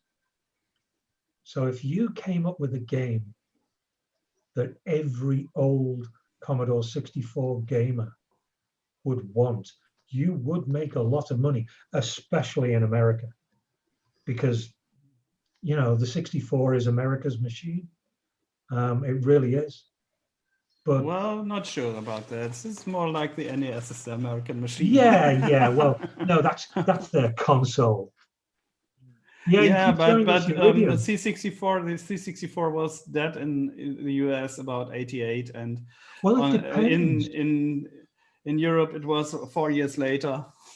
Yeah, but now people are starting to dig out their old. It's like, the thing is, it's like when you have kids, right? There's an analogy. When young men had motorbikes back in the 1950s and 60s, they met a girl, they got married. You cannot kiss and cuddle a girl on the back of a motorbike. So the motorbike goes and you get a car. And what comes after the car? The wedding ring. And what comes after that? Children. So all the toys that the boy has, they either go completely or they go upstairs in the loft. And then once the children are grown up and gone, the toys start coming back down again. You'd be surprised if you, like some of the geeks that I know, I mean, honestly, I mean, they are really nice people, but they are so strange. But their man cave, you see the pictures of the man cave in somebody's house and you just think, how old are you? You're like 55? And you're never going to play those games again in your life. I mean, they've got man caves that look like the Retrokompott Museum. Yeah, I know. Yeah, the walls are groaning with games. They've got every single machine. I mean, really, I know guys who've got maybe 10 Spectrums. Why? Why? Yeah, I know the C64 scene in Germany is quite extreme in some places. Yeah. I know people who could literally they couldn't use some rooms because they are full of old technology. But if you came out with a game now that covered all bases, you know, if you did a Spectrum version, you'd hit England, you'd hit Poland and into Russia. But if the game was translated across the 8-bit machines and you did a Kickstarter and you covered your manufacturing costs in that Kickstarter, you would make a nice profit. You really would. There is a market. The market, it's gone full circle. The market is back because people like playing the old games, but they like to play new ones. Yeah, I'm very happy. You have something to say about Iridium. Yeah, I'm very happy to work on graphics for these Iridium versions for MSX computer and for ColecoVision console. And but the here's an interesting question. Andrew Hewson, they have released Hyper Sentinel. And he was the coder and artist behind Iridium. And I wonder, I don't know, I think maybe he sold the name Iridium or somebody owns the name, and because he's brought a 3D version out and it's exactly the same game. Yeah. Exactly the same viewpoint. I think it's because the name belongs to Andrew Braybrook from Graft Gold. Braybrook. No, Braybrook's just done Hyper Sentinel. I got the Hewson name mixed up. I don't know why he hasn't. He would have sold more copies of Hyper Sentinel if it was called Iridium, Hyper Iridium. No. Andrew Hewson did Hyper Sentinel, but Andrew Braybrook owns the name Iridium, I think. Really? I think, my God. See. Or at least he owns the copyright about this. It's always a difference if you own the rights to publish or you own the rights of the property. So who owns Turrican? Because the markets keep asking for yet another Turrican, and I really think that there should be one. I think the time is right. Yeah, that's it. Yes, it's a shame we doesn't have a new Turrican for PlayStation 4 or Xbox. One of the great games, one of the truly great games. But for this subject, I'd like to ask Richard about his Reshoot series, which was what was the main reason why you started developing the game, or why? Because you like to see a box of this on the shelf? You mean like this box? Yeah, like this box. Great, my man. We have to travel back in time to the year 1991, because that's when I when I worked on Amiga games, and I worked on a horizontal shoot 'em up game. And but that's also the time when I thought about how should my career look like, and I had either I had to make a decision if I would want to either be a games coder or a game designer, or if I want to do a kind of editorial career, which I also wrote some features for a couple of magazines in the years before 1991. And yeah, actually at the end of 1991, I started to work at Amiga Joker magazine, and that did not leave me, I did not have any time left to work on actually developing games. And now we fast forward to the year 2015 when I kind of resurrected my Amiga 1200, and I just checked if the hard drive works, if some of the floppy, the 3.5 disks still work, and I found an old source code of mine, which I stopped developing in 1991. And I just thought to myself, it would be nice wouldn't it be nice to try to get back into coding and see if I can actually finish the game, which I started like 30 years before that. And that's how I started to work on the first reshoot game, which is this one. It's actually a physical copy. And I learned so much while developing this very first reshoot game that I decided to work on another game, which is called Reshooter. And it took me like 3 years from 2016 to 2019 to actually finish developing it and releasing it on CD-ROM. And the reason for it's a good moment to show it. Robin is sitting in front of Reshoot R some minutes, and perhaps he can show us Reshoot R. Robin. Yeah, great. You say minutes, I would say hours. So what we got in front is an Atari 1200. Amiga. Did I say Atari? I meant Atari. It's Amiga. Yeah, so you see how many hours I sit in front of this thing and wait that it's still an Amiga. Something about it. Oh my God.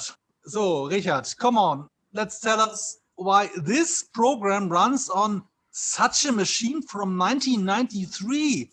Such a weird idea. I think it's 1992. It runs on this machine because it's a beautiful machine. It's quite simple. I just like the looks of it. I like the technical, some technical aspects of it. And at the time in 1992, I was a big fan of the machine because I used to be editor-in-chief of Amiga Joker magazine, so I had to feel some love for the machine naturally. And I actually just love the machine, and it makes sense. This is actually the only Amiga I have left in my which is still mine. I sold each and every other Amiga I ever had, and I kept this one because it's just a complete Amiga to me. It's quite fast. It has an EGA chipset, which means it's full of color. It can do some pretty good sound, and it's got a hard drive built in, and it's basically the first real usable Amiga computer which I had, which I could use for some office stuff and also for gaming and also for developing games, and that's why I kept it. And that's why the game runs on this machine, because it's the only machine I could really test my game on myself, and also because the EGA chipset built into the machine gave me the opportunity to do some tricks which were probably not possible on an Amiga 500, because this game uses lots of colors. It uses sprites which are 64 pixels wide, which older Amigas cannot display, and it uses CD quality audio, which would be a problem to do on an Amiga 500, and it's just a beautiful machine basically. Yeah. See that fog effect, for example. That's something which it could be done on Amiga 500, but it could not be done with so many colors on screen. And it's these colors which really which I wanted to have on screen, quite simply. I have to speak a bit. Sorry for that, so that our followers and streamers see what's about your game and how much graphical things it got as a neat feature and a good good direct feeling on the joystick playing it. And as I know in our location, many people like it very much. Oh, it's a different thing playing and talking. Likes it very much, and we have some specialists who nearly play through it the whole time. How much time do you play it yourself? Do you think it's good to also be a good player, not just a good programmer? No, actually, I'm not I'm not very good at games, playing games. I'm not even good at playing my own game. You see, the thing about Reshooter is that I released the game in 2019 in May, and I always thought that it would not make sense to release a game which looks old and feels old. I always wanted to release a game which feels modern, which has a kind of a modern appearance. It should look like an old game from 1991 or something. It should look like a game which you would actually play nowadays, you know. And that's why I went for all these fog effects, for all this transparency stuff. That's why I chose to spend a lot of time, or I asked Martin Arman, who did the music, I gave him a lot of memory space and a lot of time to work on the music, because I think it's very important to have the full modern package in such a game. And music is very important, game flow is very important, visuals are very important. So all these puzzle pieces which form a game, they should feel modern, and that's why I went for an Amiga 1200, because it's able to do that stuff. It's able to display graphics which are really colorful, which do not really look old, but they can look modern if you just put enough thought and manpower into it. And that's I think we were kind of successful. I mean, there's always things which you would want to alter or make better, but I think Martin and Kevin, who did the graphics, and me, we did kind of a okay job, for given that it's basically a spare time project. It's not a full-time project, because as Simon already mentioned, it's not possible to do it as a full-time job, since there's no money to be made with it. It has to be a spare time project. And given that, we are really satisfied with how it plays and feels right now. We talk about new games on old machines and old consoles, and there's one game on the C64 which sold a lot of copies. I don't know the number which is sold now, but there are some 1,000 copies sold of this game. Robin is showing now. Sam's Journey, of course. Robin, show us something. I think it's about 2,500 copies. Yeah, that was the amount I read 1 year ago. I don't know if there. No, it was 2,000, and it's now 500 units more. Oh, okay. Robin, show us Sam's Journey. Somehow people think modern games won't sell much. You heard it's about 2,000 plus, and this one isn't. At least it was, in my opinion, the first C64 game after years which made some impact also on the modern games, because many of the game dynamics are within the game which are truly not old. They are more modern and new. So I might show you about Sam's Journey, which also has a physical copy, which is not so does not happen so often in business. But this one is very cool, and it has a nice intro. It has graphics which didn't look like should I say Atari C64? No, I say Commodore C64, which only is normally limited to 16 colors.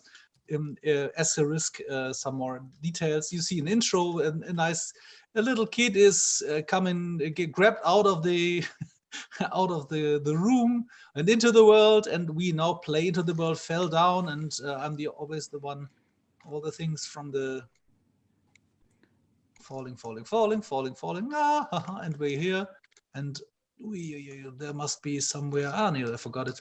Must be in the middle. There's something very special about this game, because it looks more like an NES game, or something like Super Mario or Donkey Kong Country, but the gameplay itself feels even more modern. It's more like a game like Shovel Knight or something like this. It's very high paced. It's there are very small challenges, challenge over challenge, and it's not about losing lives or something. It's more like taking risks and to manage to get over some tricky situations one after another.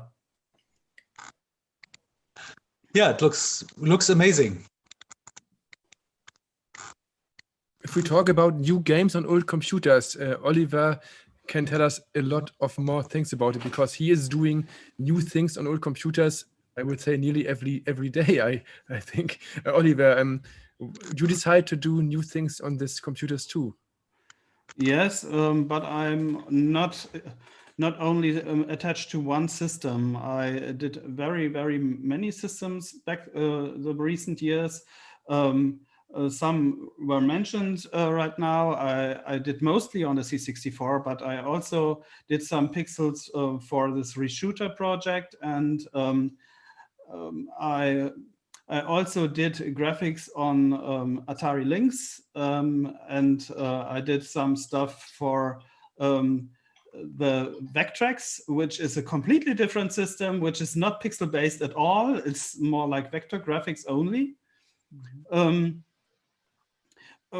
for me, it's most interesting to challenge myself, to do things that I've never done before.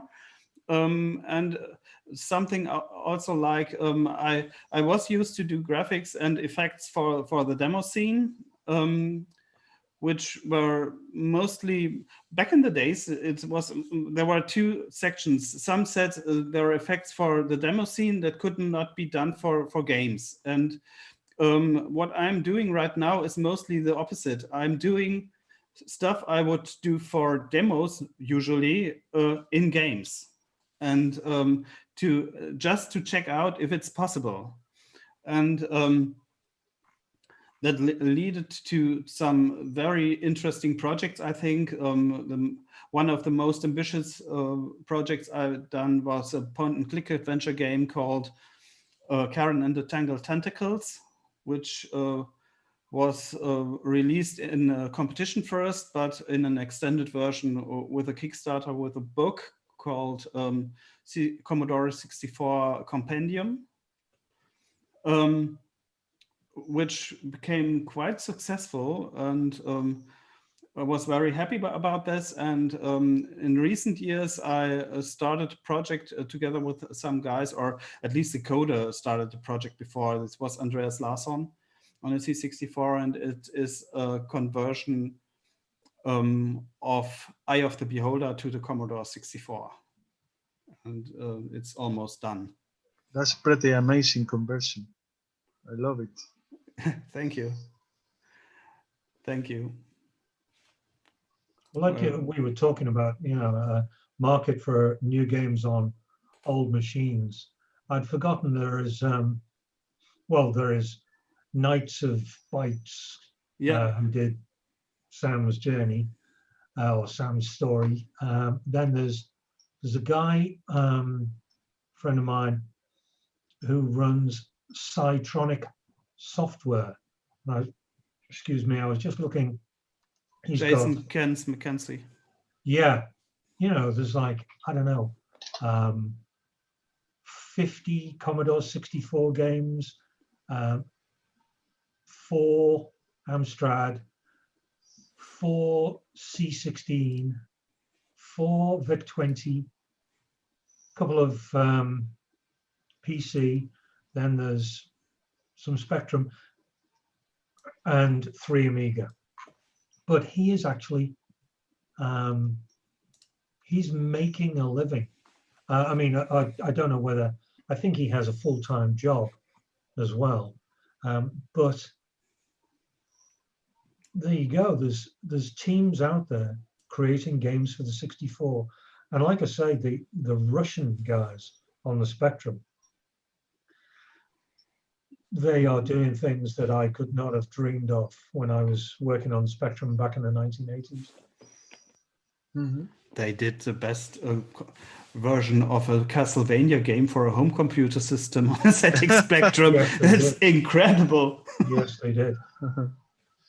Yes, it's amazing. Oliver, how's that called? Castlevania Spectral Interlude. Really? Okay. Have to Yeah. check that out. It's pretty amazing. Also the sound. Okay. Yeah. And what was really strange about the when I was in Poland last year was I was talking to one guy and I said it was this topic about why is it the Spectrum here and not the 64? And he said we don't know why the Spectrum arrived, but when it did arrive, it didn't arrive in the official box, and it didn't arrive with any manuals, and they had no books on coding, so they just had to take the machines apart and figure out how they worked. And the same applied to the games. When they got the games, none of the games were official. They were all pirate games. He said, and I said, what, everything was pirated? He said, Simon, you've got to remember, he said, up until about 10 years ago, he said, or 20 years ago, he said, we were behind the Iron Curtain. He said, we were a communist country. He said, so all the games are right. You'd get a cassette that would have like 5 games on one side and 5 on the other, but there were no instructions. So they'd get a game and load it and then just press keys or move a joystick and try and figure out what to do. And so it became a passion with them, and they just love it. I mean, they really, really do. And the homebrew scene out there is just so healthy. It's amazing. Yes, indeed. Well, it's a similar situation in Germany, I think, because it was not really common to buy games back then. Exactly. People couldn't afford them. For some reason, most people just copied games. Well, I bought some games, but as I said, I was living in a rural area, and there were not many people around who managed to get the complete new stuff, and so you had to receive them by mail order or something. Yeah. But it was similar, and interesting enough is that the scene who is responsible for all those copies, there were coders. They started coding with some introductions for their cracked games where they removed the protection, and then started doing demo stuff, and also started programming games. By the way, what you see in the back of mine, this is the introduction of the Eye of the Beholder. It's amazing. It really is. And I have to say, it's interesting is this project lasts about 3 years, and I'm working about 20 hours a week on this. Wow, that's very hard job. Yeah, but this is kind of a spirit where you are doing this as a hobby, and it's so. When I'm doing demos, it's also not for the money. It's just for competition and for winning some stuff, and that people are talking about things that you are doing, but also mostly for myself. I'm usually doing such things for myself, just because just because I want to something like this. I don't know if you know the original game, but the animations here they looked more rough on the original Amiga or PC version. Yeah, the original wasn't as good as that. Yeah. Oliver, do you have the okay from the original copyright owners to do that conversion? No, it's a similar thing about this. What was talked before, what was mentioned before with Lords of Midnight and stuff. The thing is, we asked the copyright owners, but they said we're not interested. They don't said no or something like this. They just said we are not doing anything with this. We don't want to, and this is. Which is, I think, better than how Nintendo acts in such cases, because we're just doing it for ourselves. And you're going to try and sell this? I don't think. No. Can't. No, we already decided to publish this open source. Okay, a lot of work for publishing this open source. Yeah. That's the same story we had with the Pinball Dreams for Amstrad Cpc. We were in contact with the Oliver twins that work at Rebellion at that time, like 3 or 4 years ago, and we tried to contact the manager many times, and he wasn't interested. So we keep working on the game, but we finish it, but we didn't sell it. We just send copies for free to our friends and to our people, and that's it. But Pinball Dreams is change released. The name of the title to something like Beholder's Eye, and so on. That's You still got the story and all the heroes. Oh, just change. My eye is older. Well, we were talking about this, but it makes no sense. It does. After 3 years' work, you deserve something for that, and you certainly deserve something for something so technically and visually amazing. You really do. Yeah, and also I'd be afraid that after 3 years of working, I'd be afraid that someone comes on and forces you to not distribute this game on any channel, like Nintendo usually does. But this is how the scene works. When it's online, then the scene will do its job, and everybody will play it. Yeah, I can tell. Yeah, I know, but you won't get any recognition for your work then. Not financially and also not mentally. It's just within this very small scene, but you will not get any recognition outside of the hardcore scene, and that would be very, very sad. No? Yeah, because the game need to be in the magazines. Because there's still a copyright holder. I think it's Electronic Arts, right? No, it's Wizards of the Coast. Okay. Yeah. Wasn't it a Westwood game? Yeah, exactly. But the AD&D license fell back to the copyright owner. Yeah, and 1 and 2 were developed by EA, and then the third one was developed. Wizards of the Coast actually put a team together, didn't they?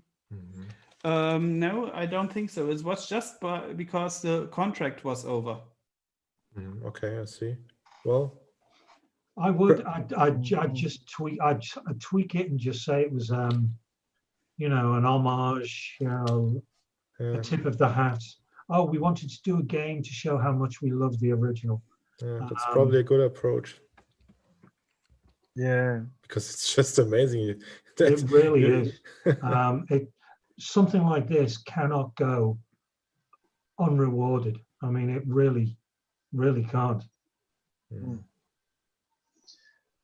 For example, with Maze of Gallius, I'm working on MSX2 version. I'm getting paid, but the game will be released for free because Konami got the rights, and it's similar. They will come to us. And I work on sound effects for Ghosts and Goblins for MSX with a graphic card, and they are selling some copies. But Capcom is not going after the guys who actually is selling the MSX version. They are lucky. Yeah, but you never know before. I mean, you know that Nintendo always tries to that all these fan-made projects, they are not getting published because they have an eye on their own stuff. Some other companies, they seem not to care, but you never know. I mean, they could always change their mind and then seem to take care, and they could always stop such a project. I would never dare to do something like that, to make a conversion of an existing IP, which the copyright holder, if the copyright holder still exists and could still but actually that is mostly not the case why these projects happen. most of these projects happen because a coder looks at the routines and is thinking, is this possible on a C64, something like this? Yeah. And is starting, and most of these projects stopped in a technical demo stage. And the thing is that this project went far beyond that point, and it's way too good not to complete this. Yeah. That's the point. I totally see the point. I just wonder if what Simon says that probably it would make sense to release it under a bit of different name and release it. You're almost making our argument for. You're making the same point. You know, you're just saying there's too much work and it's too good not to release. It like I said, like Richard said, it's too good not to get some reward, and it does. Look at it. And also, you have to release it. You have to release it on disc. You have to have a physical copy of this game. Well, it's a cartridge game. Even better. Even better. Does it only work from cartridge? Because yes. you're learning so much because of performance reasons. Okay. Yeah, much better. Yeah, that means it would be pretty hard to get all the money together to produce cartridges. So you would have to well, the coder indeed did an own cartridge design for this. It's an Easy Flash game. Easy Flash is something like an Ocean cartridge, which is also capable to flash on your own. So users can do their own ROMs on an Easy Flash cartridge and play it on a physical hardware. I would immediately buy the cartridge, but I would not flash it myself. Yeah, just too lazy. Yeah, but he did, because those cartridges are not that cheap, the original ones, and he designed a low-cost version, and so that people can play it on a physical hardware when the game is released. But you should bundle it with the new Commodore C65 if it ever gets a release. Yeah. Not sure. I guess our approach is interesting, and I think that people are talking about it right now. So, they are. I'm checking online, and they are. Yeah. We are talking about art, about graphic, and we want to make one short interruption here in the location, because one game is an example for intrinsic sort of art. Robin will show it to us in some minutes. One anecdote before, I was in a museum some month ago, and that game was there as as art, and I played it, and the director says, "Why do you know this game?" And I say, "I have it at my home and I play it, and I loved this game years ago." And a lot of people did not know about what I'm talking. Robin, show us this very special art. So we're talking about a game on the Sony PlayStation 1, and I move a bit, zoom up. Perhaps some of you know Vip Ribbon. Vip Ribbon is, from our point of view, of course, a piece of art, because it's so different from the games from the years before. It's, as you see, made in 2000 for the PlayStation 1, which is a very late game for the PlayStation 1, but it's in our eyes, one of the best. The thing is, a very easy game from the first point of view. You play a little animated figure in different shapes. This one is like a bunny, but you differ in size, in form. And in the first place, it's a music game. So you say game, and then you pick a song you want to play, and you see the graphics is always in vector style. So there's no filling, it's no graphic no color than black and white. And let's play Vip Ribbon. Let's take it easy, otherwise I will lose. So you play this nice bunny running on 2D on a line, and you hear music, and you have to push in the right moments to the music. And from the first thing you say, oh no, it's just a music game. But the thing is, you can put any CD you got at home inside the CD drive, and you can play it with any music you listen to or you don't like to listen to, and just like to it's this music is generated or is pre-listened, and it leads to a different type of play. So you can play to classic, you can play to hardcore, you can play to heavy metal, you can play to every type of music, and this game makes it to a graphics. And for us, this is of course a piece of art. And as Patrick mentioned, it was in the in an exhibition. What was this one? Yeah, okay. It was in an exhibition, and of course, it leads. This one belongs to an exhibition. Do you know the game? The four of you? Yeah. I couldn't play it. I was terrible at it. It's very interesting from a technical point of view too, because it's, as far as I remember, it's usually not possible to open the CD tray of the PlayStation 1 without resetting the console, and that's one of the obstacles the developers had to get over. And also, how do you actually, read the audio from the CD and analyze it and put it on screen? You know, it's not trivial at all. So what you see here is very basic, but what goes on behind the very basic visuals, it's not trivial at all. Analyzing the CD audio, reading it, analyzing it, and trying to filter the important stuff from the music track so that it gets displayed is rather complicated, actually. So sometimes there's really a lot of stuff going on in the background which you cannot see. So this is why this game is art.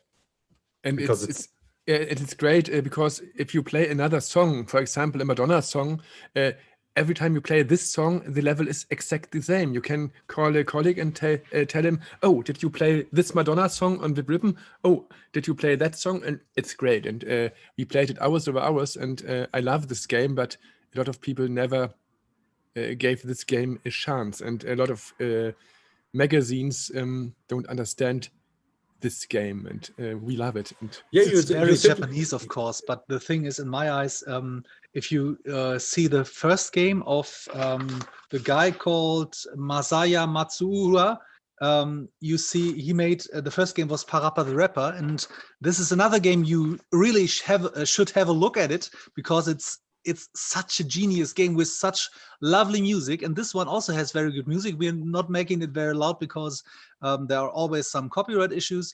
But this one has specially made compositions just for the game, which fits in speed, fits in voice, and it's such an ingenious part of in my art. Of course, in my mind, of course, this is art, 100% art on computer games. Yeah, we can now have a bit of open talk, of course, again, but we don't want to forget to show this special sort of game. Oliver, perhaps you have some other ideas how we could talk about graphic, about art, about the future of this retro things. Yeah, because there was one point I'd like to ask Tony. Because I was checking out what people in this talk did in the past, and there was something I think it was pretty interesting, because the first game I found about which was done by you is this one. One moment. Ta-da! Ta-da! Yeah, Super Cyber. Yeah, exactly. And the thing is that this is for me, it's kind of clone of a game on an NES. I think it was Blaster Master. Mm-hmm. But the thing is, this is a typical game I was thinking about. This is in the DOS shareware era when this was released. It looks and feels like this. The thing is that after this game, you switched over to consoles. Why? When I did this game, I wanted to do games for Amiga, but the coder moved to PC, and then we did this game in 4 months. Later on, I was 4 years trying to do more games. I managed to do 1 game, but it was terrible. It was worse than this one because the coder was starting. Sometimes happened that, and then one friend of mine give me the notice that in bid managers in Barcelona they was looking for a graphic artist that make pixel art. At the time, we didn't call it pixel art. We call it simple graphics, pixels, but not pixel art like now. And then I called to the company because I asked the phone number to one of the video game magazines at that time, and then I moved to Barcelona to do graphics for Game Boy Color because I wanted to work on video games, and I had the chance to do it, and it was quite amazing at that time. It was like a flying in the sky. It was amazing. Yeah. And yeah, it was more simple graphics for Game Boy Color with those limitations. And I remember when we changed to Game Boy Advance, because the last game I worked on Game Boy Advance was were Asterix and Cleopatra. Yeah. And I do some levels for Asterix, for Obelix, another game for Game Boy Advance. We released both games on a pack. I remember that was quite harder working on the graphics for Game Boy Advance because it was 16-bit feeling. Yeah. Each sprite had 16 colors, and the backgrounds were much more complex, and it was at that time where things really started to get tough for the company, because I wanted to do 3D graphics for Game Boy Advance, and we had one coder in the company that actually can do 3D polygons and stuff, but nobody in the company wanted. The managers didn't wanted to use it. You know, the managers doesn't. We did this. Let me show you a demo we did. This is Asterix XXL project, right? It's the pack. The pack name is Asterix Path and Owl. And it's I remember this one game from Infogramm, which is an Asterix game, which looks like a PlayStation 1. But we didn't work in that game. We work in the previous. Previous were Asterix Path and Owl, and it's a pack of 2 games. You know, and I want to show you a demo we did at that time. We did it at home, not inside the company, but it's a showcase of what we can do on Game Boy Advance, and it's a shame we didn't use it in the company because the managers only wanted to do 2D games, and that's it. So I was kind of changed to another company to do 3D graphics, and I moved to Malaga, to the south of Spain, to do 3D graphics for a real-time strategy games. Yeah. And well, at least I got this 3D demo for Game Boy Advance. I did all the polygons myself, and the coder did a very good job. We had some bug, but as you can see, it's working. And well, that's the story. And after that, after the the PC game I work, it was mostly mobile games. Yeah. Yeah, I didn't manage to go back to the consoles because I really love to work on consoles, but I work on one game for Sony PSP called Puyo Puyo. It Oh, was yeah, I know that's one. Yeah. a clone of Puyo Puyo with chickens. And after that, I mostly did games for mobile, for MSX, for Amiga. I managed to do one. I try to do games for Spectrum, but All Run is waiting for another coder. And well, maybe I start another game for Spectrum, or maybe I do some other game for MSX or for, I don't know, depends the coder or the time, but I really started many projects for these classic machines. Yeah. And a little bit of them is going to be finished. Yeah. Well, as you mentioned the Game Boy Advance, I was trying out some graphic modes, and what I found pretty interesting is that what you said, that they had a very 8-bit feel. It's completely my impression there, because it's there's what I found interesting about this machine, same with the SNES, is that most people were talking about 265 colors. There are graphic modes that can handle 256 colors, but most of them are more like split into tile palettes of 16 colors, if I remember correctly. Yeah, and that makes things really complicated.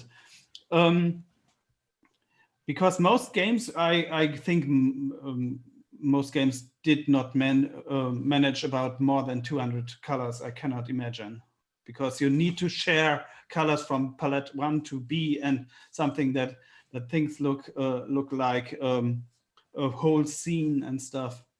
Mm-hmm. Yeah, it's quite complicated.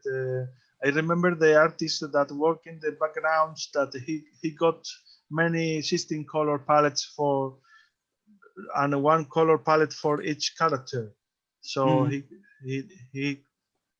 did to calculate very carefully all the colors and everything, how to do it.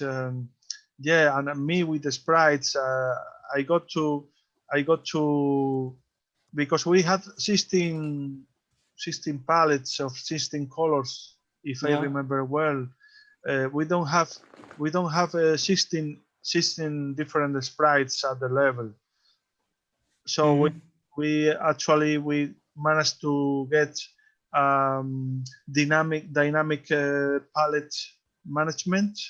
So the game choose the palette when the sprite is getting in the screen, into the screen. Okay. So many enemies with different palettes, but only when the enemy gets into the screen, the game choose the right palette for him. And that's it. And that's the way it works. I remember when I work on these two final games before I get from the company to another one. I remember I did a box. The box, so you can actually punch the box, and the box explode and it gives you some item.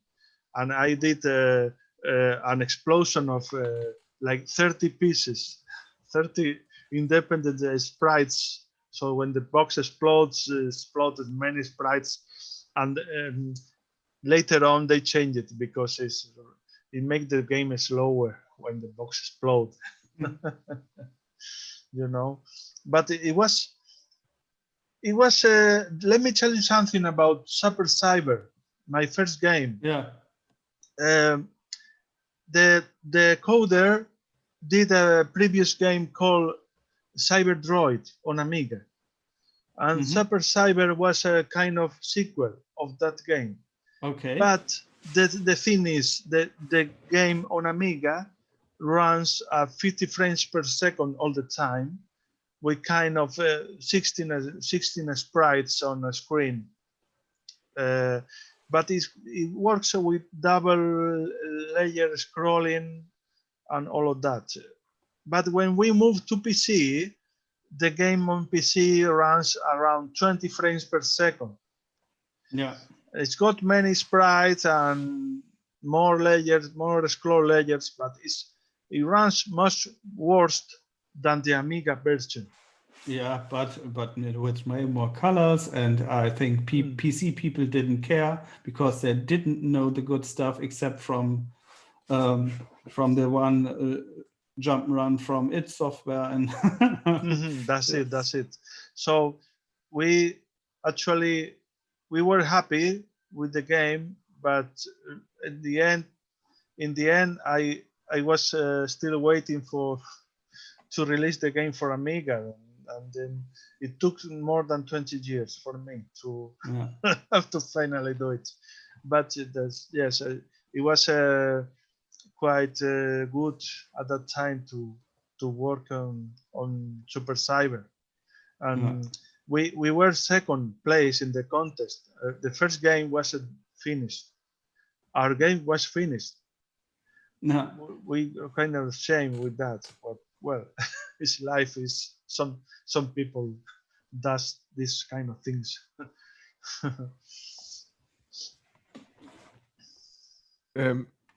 I have a question again. Can you tell us how the way you work changed over the years? Today, for example, you don't usually develop on the old original hardware, I think. Can you tell us something about the past and the nowadays? Well, in the old days, I worked on Amiga, many graphics.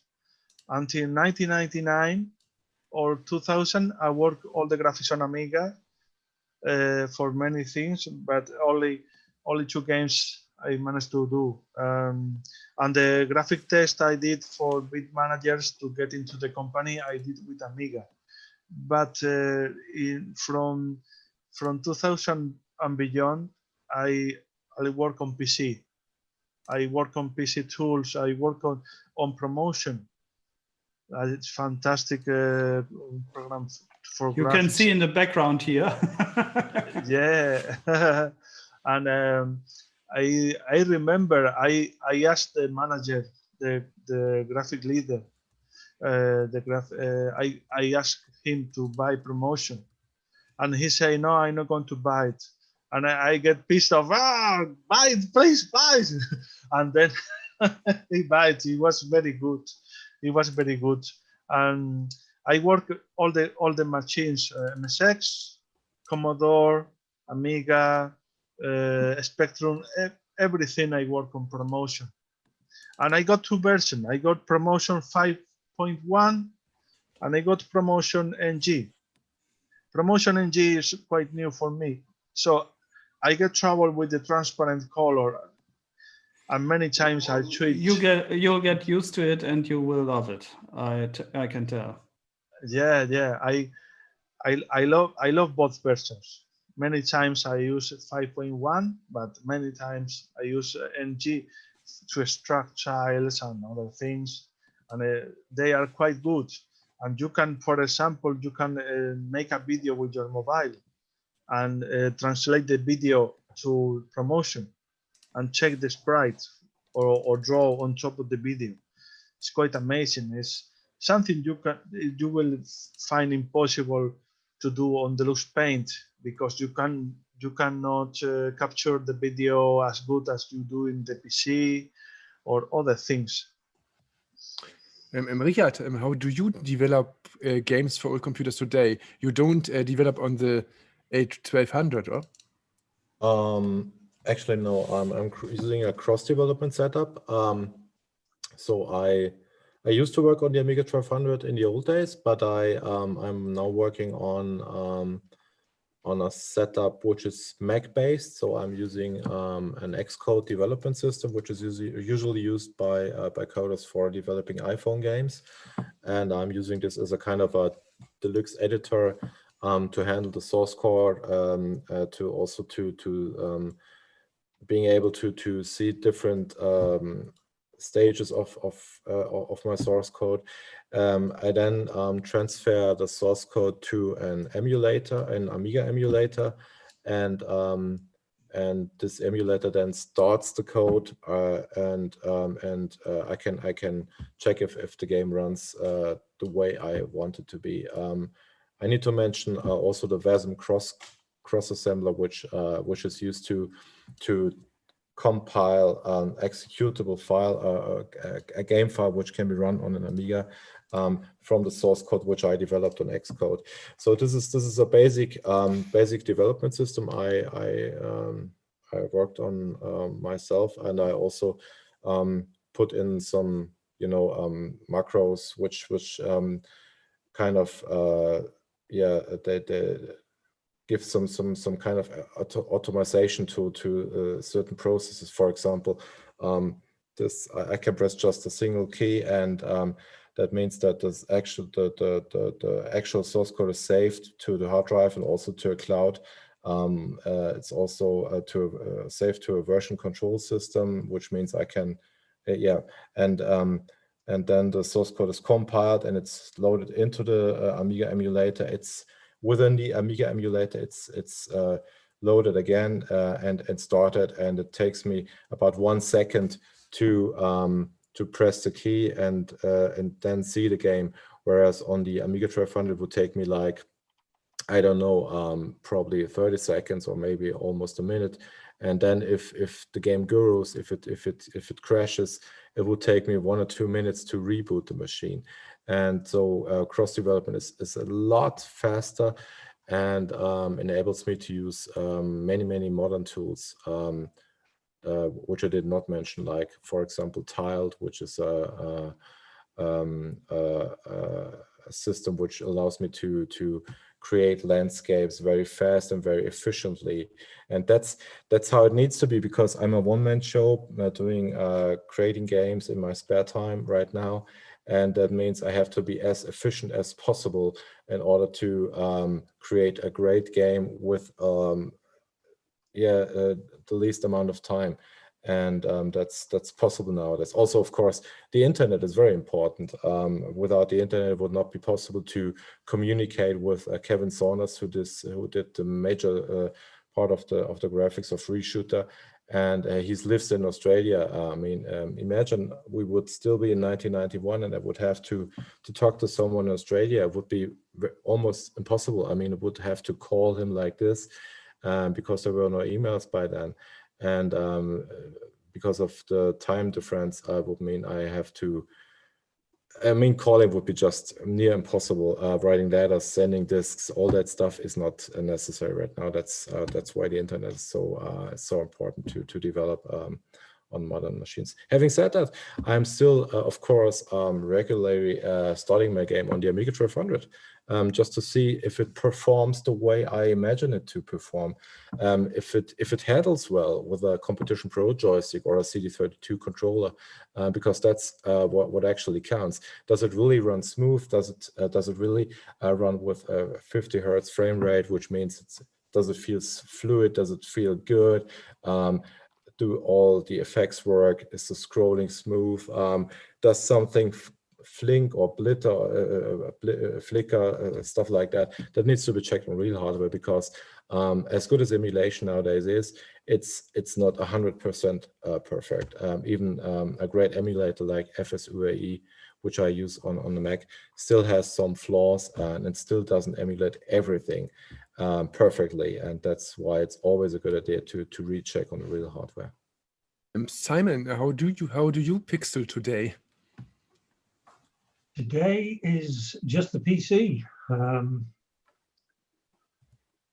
I was the last sort of old school job I did. The first new version of Leisure Suit Larry, I had to do. Now I get mixed up now. It's either CGA or VGA. 16 colors, 16 horrible colors and it was, I had to make sure that everything was EGA, EGA. enhanced graphics, array. And I had to make sure that everything, every pixel was double width. So it had to look old school.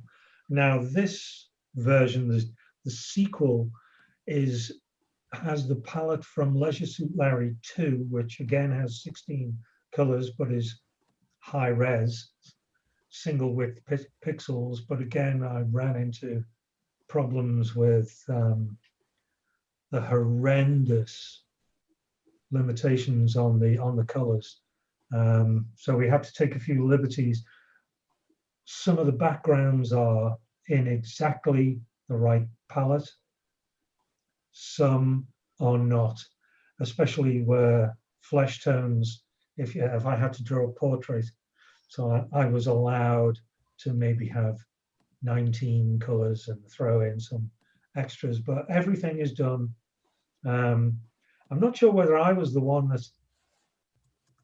that kind of told Tony about ProMotion. Was I? Yeah. Yeah. I was a deluxe paint. Excuse me. I was. I used to use Degas on the Atari ST, which I really, really loved, but it had no animation. Then I started using deluxe paint on the Amiga, but then was put onto the PC. So, you know, I didn't have all the wonderful effects that the Amiga users had. And I loved D-Paint on the PC. I really, really did. But then I started work for a company and the boss said, you've got to use this new tool. It's called ProMotion. And I really didn't want it. And he said, well, you either use it or you leave the company. So I started using ProMotion.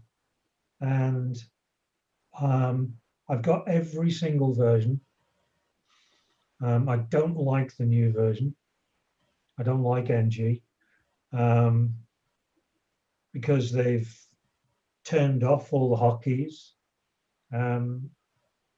Everything that I've used for 15 years has gone. So you have to set hotkeys, which is really stupid. It's kind of, it defeats the purpose of the software. So if somebody said, we want you to do a job for us, but you've got to use this, I wouldn't. I'd just use mine, because it's just, I'd waste too much time learning all the new keys, learning all the functions. Yeah. They've moved things around, and things that used to be here are over there. And yes, you can reposition stuff, but what's the point? What's the point? It's too much like they've tried to make it a Photoshop of pixel art. And I know I know a lot of guys that use Photoshop, and they just turn everything off. They dumb it down so that it just. Well, I use it on a daily basis. Meanwhile, it's pretty cool, I have to say. I mean, it's horses for courses. So if someone wants the job done quick, I might as well stick with something that I know. So I stick with ProMotion. But this was a topic that somebody asked me on my podcast, is what tools do I use and what pixel tools are out there? And there's just dozens and dozens. There's Graphics Scale, GIMP, Photoshop. I know people use Painter and dumb that down. So what's the point in buying a piece of software that's going to cost you like $3,000 and then dumbing it down to do 8-bit graphics? It doesn't make sense. But yeah, you can, any job I get, you can do with the software that I use. You can do, you can do Spectrum stuff, you can do 64 stuff, you can even emulate color clash on the Spectrum. So the new tools can be used for all the old machines. That's it. Oliver, I saw some nice pictures in the background Yeah, some minutes ago. Perhaps you can tell us something about Yeah. these nice little pictures. I'd like to say what kind of tools I was using back then and how it changes today. Because back then, when I started, it was mostly very basic editors where you can just pixel something. I mentioned Koala Painter, which is just using a tool, going to the graphic screen, maybe to the zoomed graphic screen and set a pixel and back to the other tool and back and forth and but no special thing, and as far as I remember, no undo, or at least one undo or two undo. I don't know. I don't remember correctly. While we are using those things, we started pretty early with cross development, even for graphics, in parts. So in 1991, I started with Deluxe Paint doing C64 graphics and using a conversion tool and transferred the whole thing to a tool called Game Graphics Designer on the C64, and just to manage the whole loss which was caused to because of the restrictions and because tools back then were not possible to check out the limitations of the C64. At least Deluxe Paint couldn't do this. And the other one which we did was a level editor, because we did not have a development tool similar to Katakis, or I guess Ocean had also editors for game graphics and stuff. And we did something similar, which was the Map Edit tool, which was mouse-based. We had an adapter for Amiga mouse to use this. And it's a level editor just for one game, for just a game which was my last project there. And the thing is that this is also a map editor. Same time, it's an editor for tiles and character set in one shot. Colors could be changed for each character in each tile, which was not common back then. Most games had 4-color graphics usually, or they had graphics which where the tile sets the color for the whole thing. And here I could change everything. And something which is also very special, this is what you see here, that a character set can manage 2 resolutions at once. And this was quite advanced, especially because it was possible to switch character sets in the middle of a screen, wherever I wanted.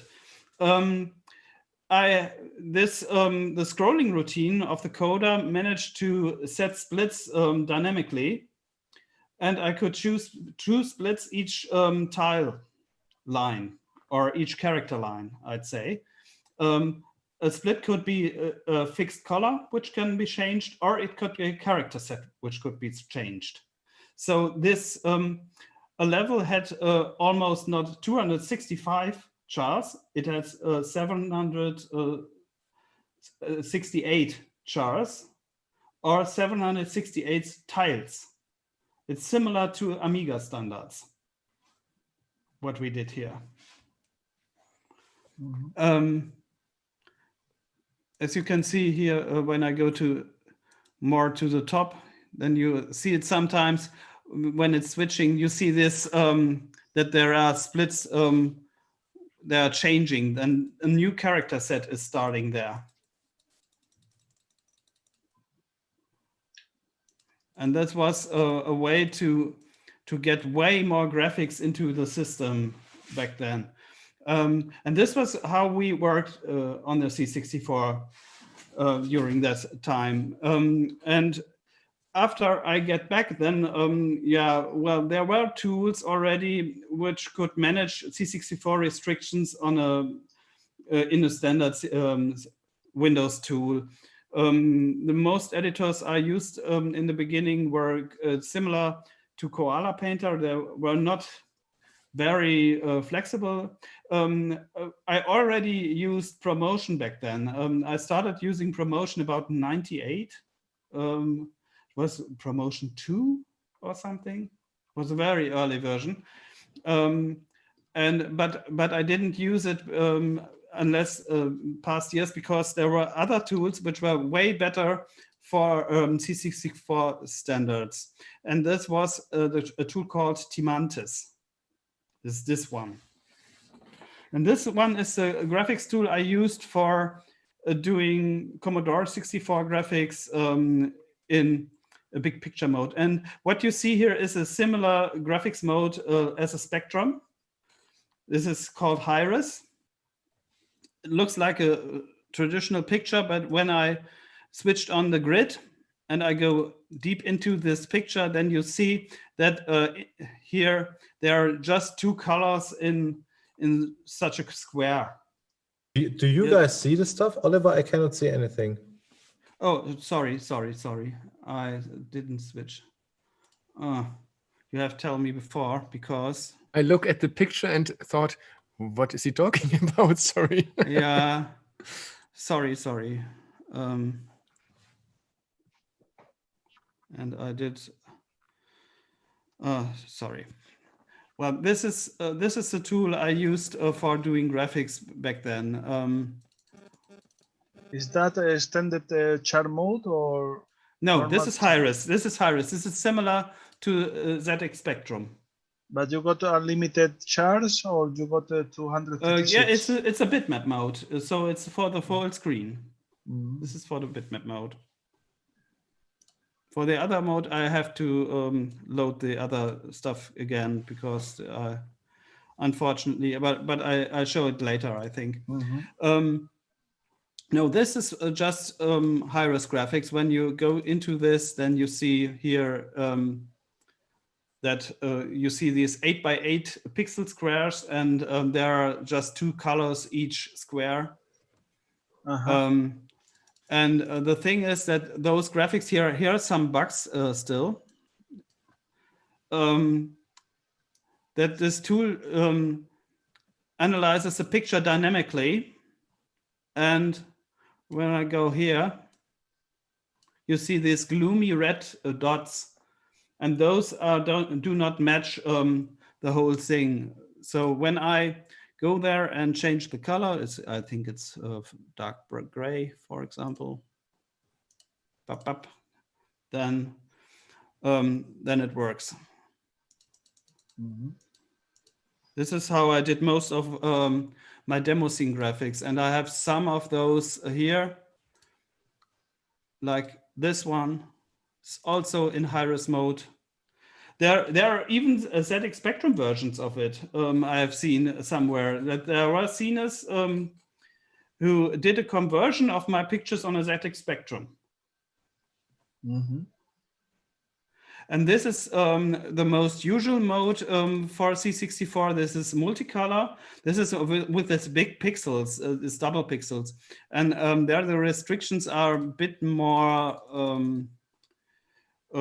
yeah, they're nicer, because you have to check one color as background, and you can put in 3 different colors in each of these squares. Mm-hmm. You see here. This is also the graphics mode where most loading pictures were done back in the day on the C64.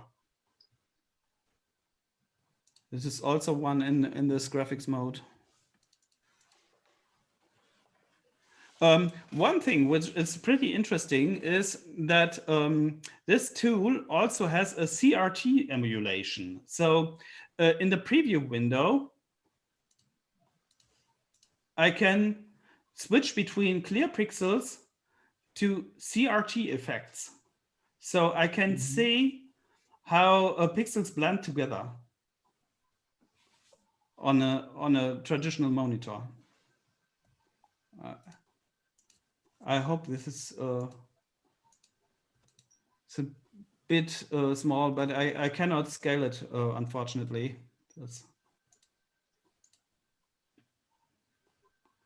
And this is something which happened the past years in the C64 demo scene, that this is actually a C64 picture without any flicker. It's done in a mode called new FLI, where people started to change colors each line. This is something which happened already in the early 90s. But the thing is that this mode also arranged the bitmap graphics with layers of sprites.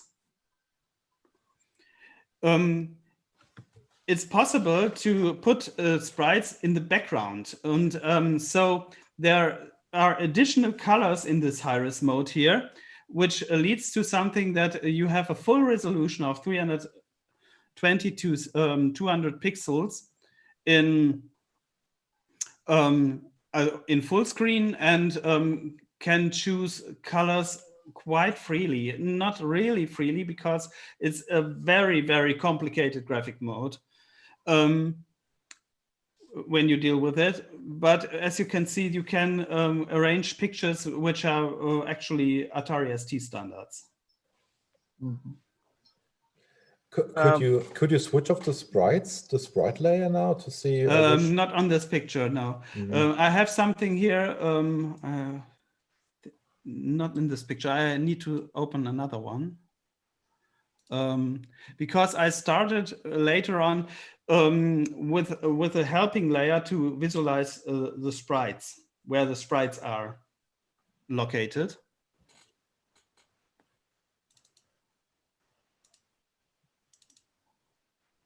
In this one. Oh. Amazing. So, and what you see here, there are lots of stripes over there. Man. And each stripe here is a unique sprite color. So I have to think about that every odd pixel, a sprite color changes in a regular area here. And every even color, the bitmap color changes. Is it really your task to arrange sprites in a way that they provide a really? It's not. There's no automatic process going on in the There is background? a conversion tool, but when you do this, you always have such stripes here and there, and it's not possible to arrange a picture with this with this level of detail. Okay. I can tell. And how do you export these files so that the coder can implement it? I need to use this conversion tool still, but I have to prepare those that there is mostly a one-on-one conversion, and this conversion tool exports it as an executable file for C64. How many hours did you invest into this picture? This one, 130 hours. Oh, man. I'm very sorry, because I got to work tomorrow and I got to wake up very early. I got to finish myself today, but I hope to see you guys, to see you soon, and I will try to get in touch with you by Twitter or any other way. Okay. Tony. Yeah. See you, Tony. Nice to meet you guys. Yeah. Bye. Bye. Thank you. I think I have to say goodbye too, because it's quite late for me. We can do a last short round if you want, because I want to know one thing. What plans with retro things do you have in the future? Wishes, ideas, dreams? And Richard, we are waiting for the third part of Reshoot. Proxima.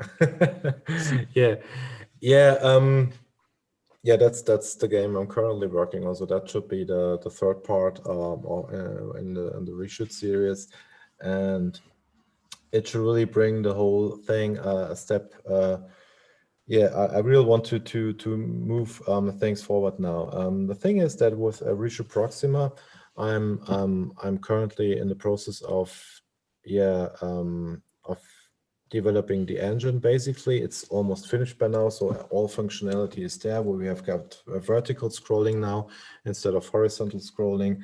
We've got attached objects, which means I can combine smaller objects to big objects for boss fights, stuff like that. Many new effects, lots of explosions on screen. We've got like 100, up to 100 bullets on screen, and up to 64 splitter objects, which are bigger objects on screen at the very same time. With almost no drop in frame rate. So the basic target frame rates, which is just the most the fastest frame rate you can get on an Amiga, and but also I'm aiming for converting this game to a more modern platform, just to get some kind of financial backing, because that's what we talked earlier. You invest like hundreds and hundreds of hours. Like Oliver said, he invests like more than 100 hours into just one picture, and developing a retro game is very time intensive.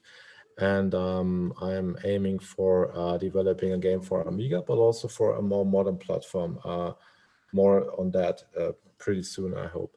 And so yeah, Reshoot Proxima is developing nicely. The target release was planned for 2020. That's not going to happen, unfortunately. It's going to be 2021, but hopefully in the first part of the year. And it's again, it's a game for all EGA equipped Amigas, which means it's going to run on a CD32. I'm going to release it physically because I just love to have something in my hands. That's why it cannot be digital release only. And it's going to feature really great music, lots of soundtracks this time, not just one in-game soundtrack, but many more soundtracks, and a couple of ideas in the game, which really should make it feel very arcadey, very fast, very frenetic, and I'm really enjoying each and every hour, almost each and every hour of developing on this. So that's the current plan. Would be great if we can play it here in our location in some months. We are waiting for it, and it looks great. I see some snippets, and I like the direction of the scrolling. It's the direction I love most. And Really? explosions. Yeah. A game can only be as good as its explosions, right? Of course. Yeah. Thanks for joining us, Richard. Thanks. Yeah. Thank you very much for having me. See you. Yeah. Bye. Bye. And the same question to Simon. What are your future wishes, ideas, dreams regarding to retro things? Finish off a ZX Spectrum Next game that I started 2 years ago, and have done nothing on it for a year because of a lot of things. Life got in the way. So I've decided to return to that. Then, depending on how I feel at the end of that, the coder and the musician are very eager to do a second game. So I'll have a serious think about what that game could be. I do have another ZX Spectrum game up my sleeve, but I can't say anything about it yet. It's a big title. And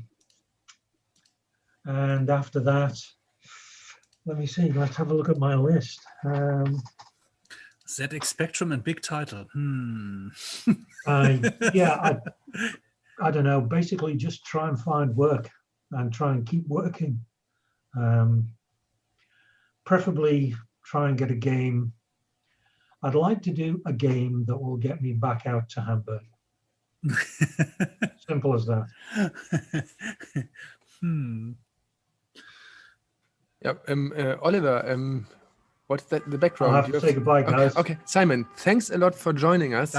We hope to see you here in our museum in some days, months, or years, whenever you will be here, please join us. And we did a special sightseeing tour for you here in our rooms. Thanks for joining us, Simon.